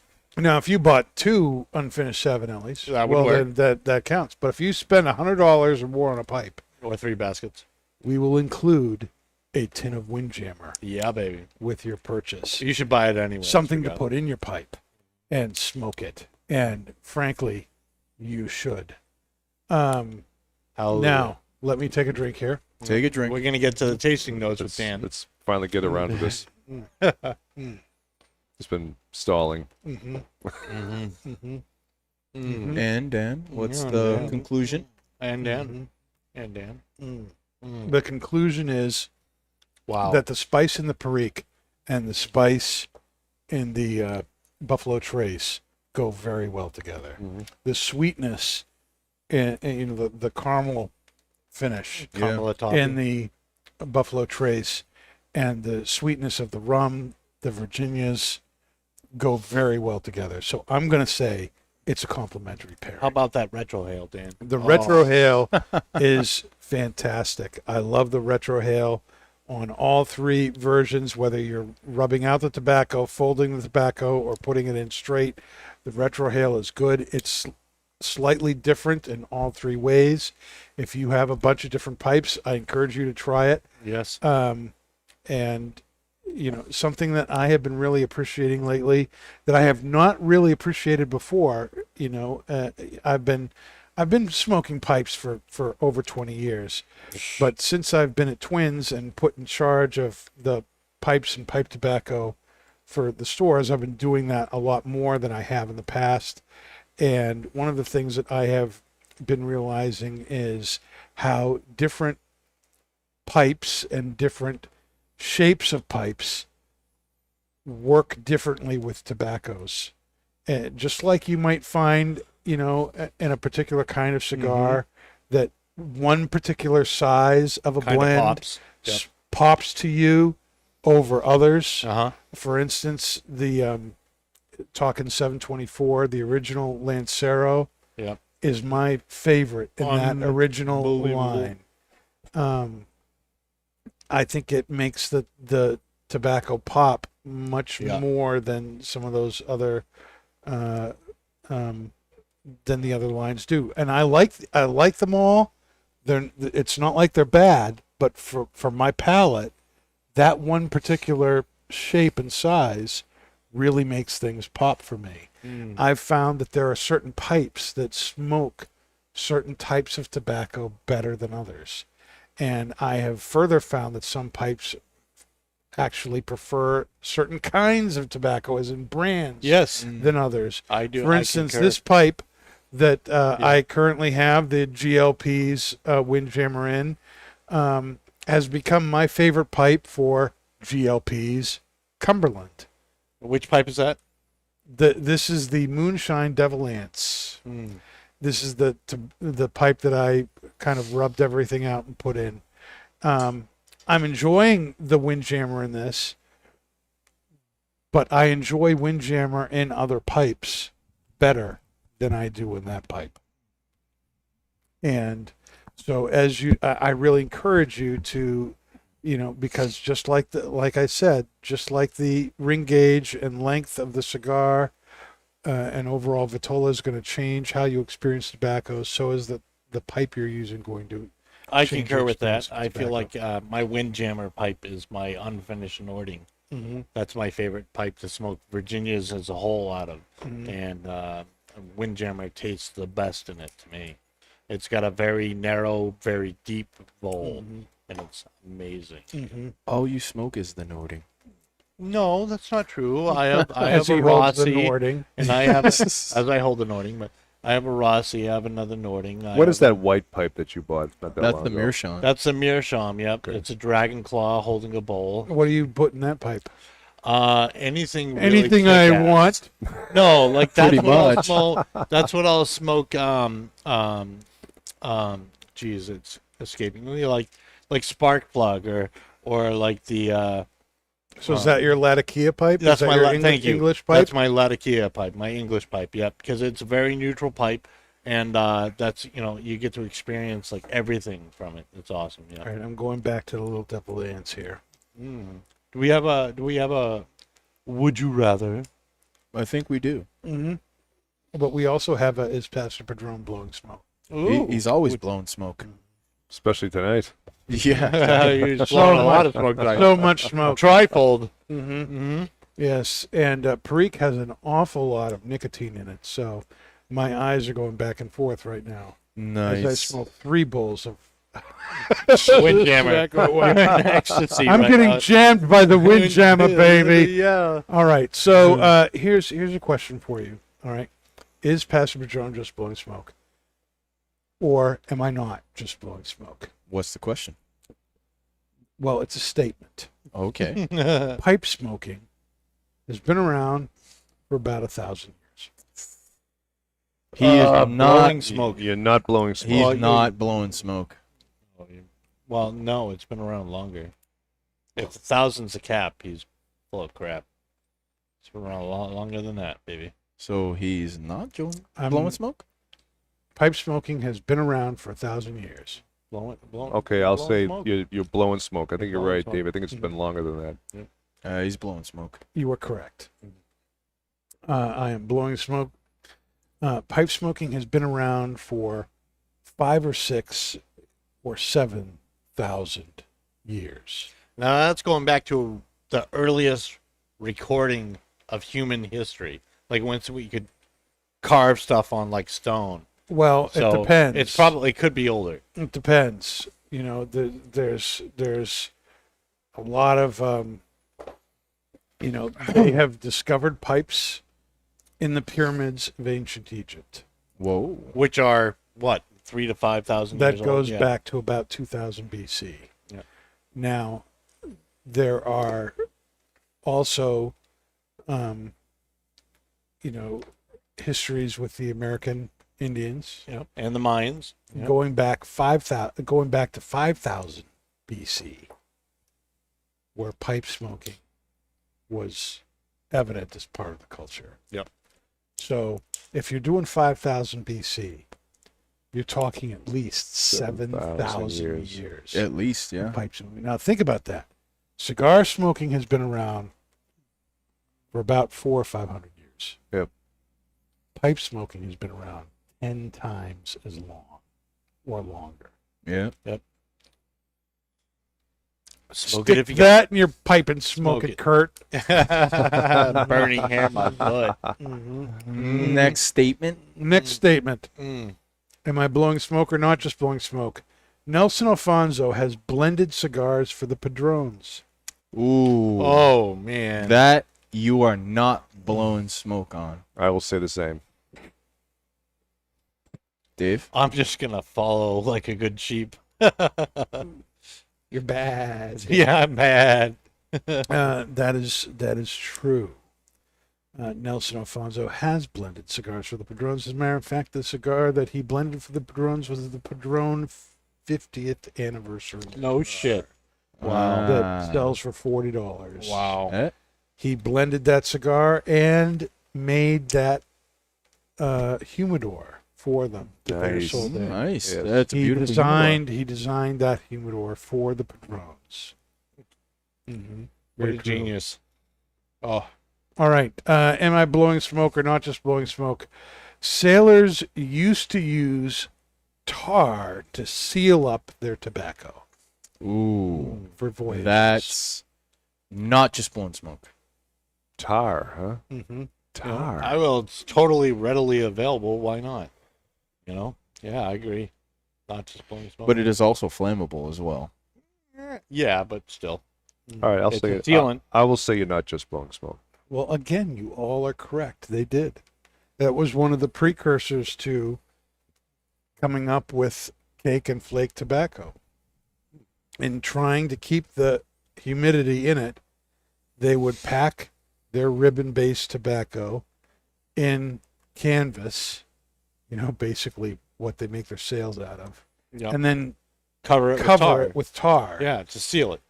But that didn't really work so well because, as we all know, tobacco kind of absorbs the flavors of the things that it comes into contact with. And tar I'm getting a lot is of tar. one of those things that you don't really want in your tobacco. No.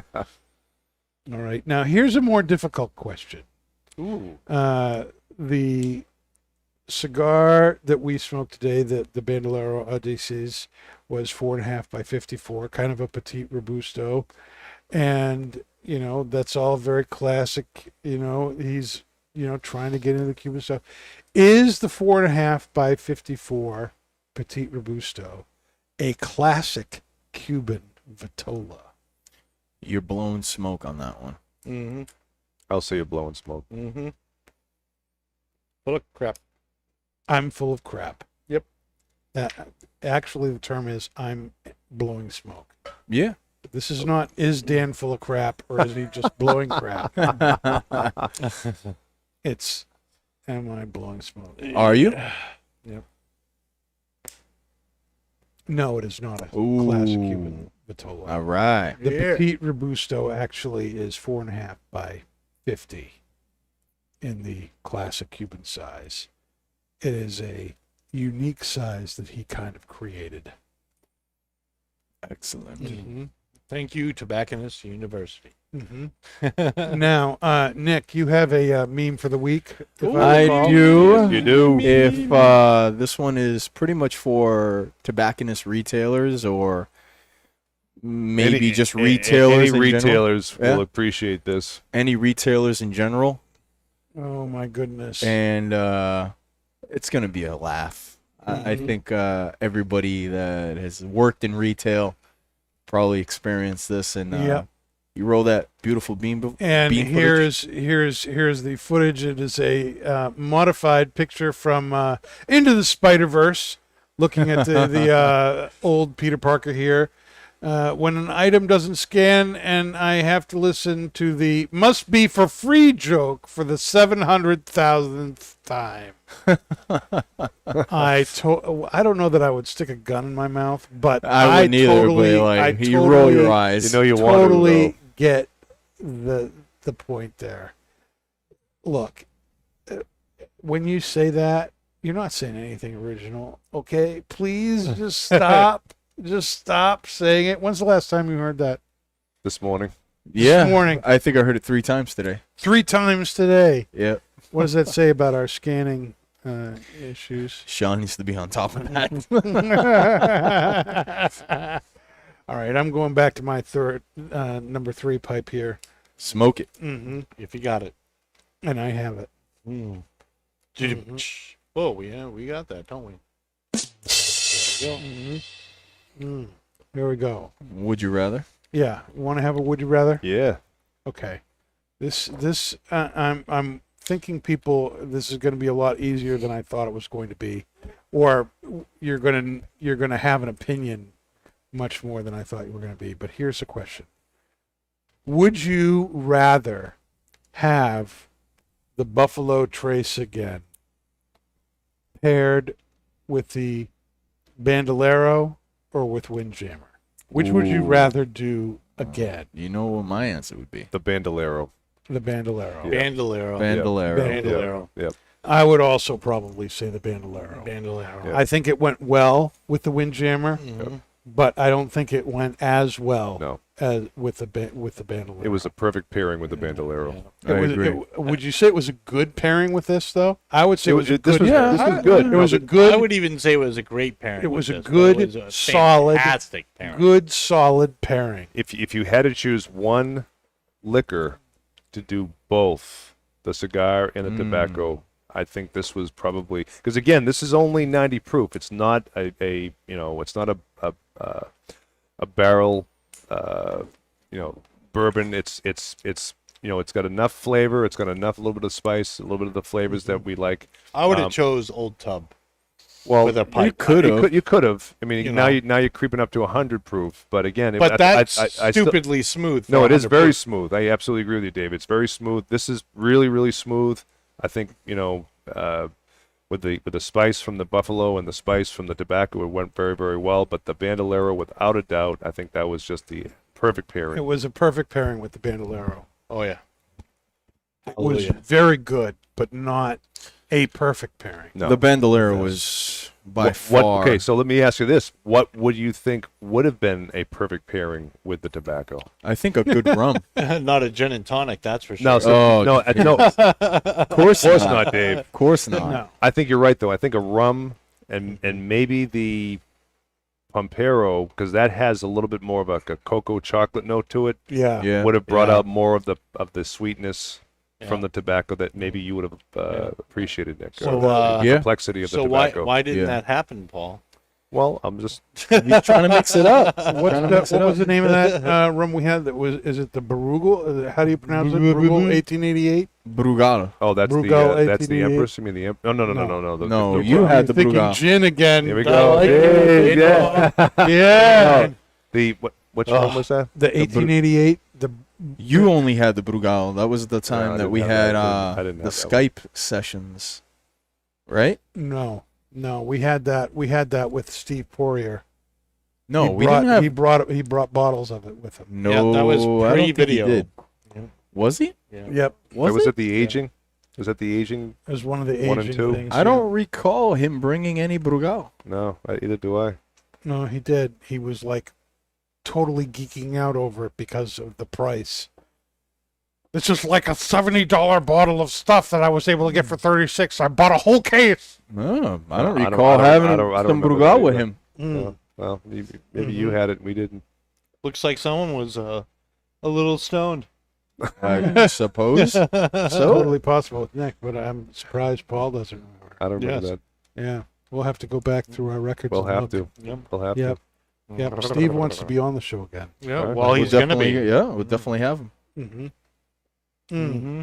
Now, next Friday on Not Just Blowing Smoke, it's going to be a power pack show. Power pack. I don't even know. I don't even know how to describe it. The theme of the show is rare leaf blends.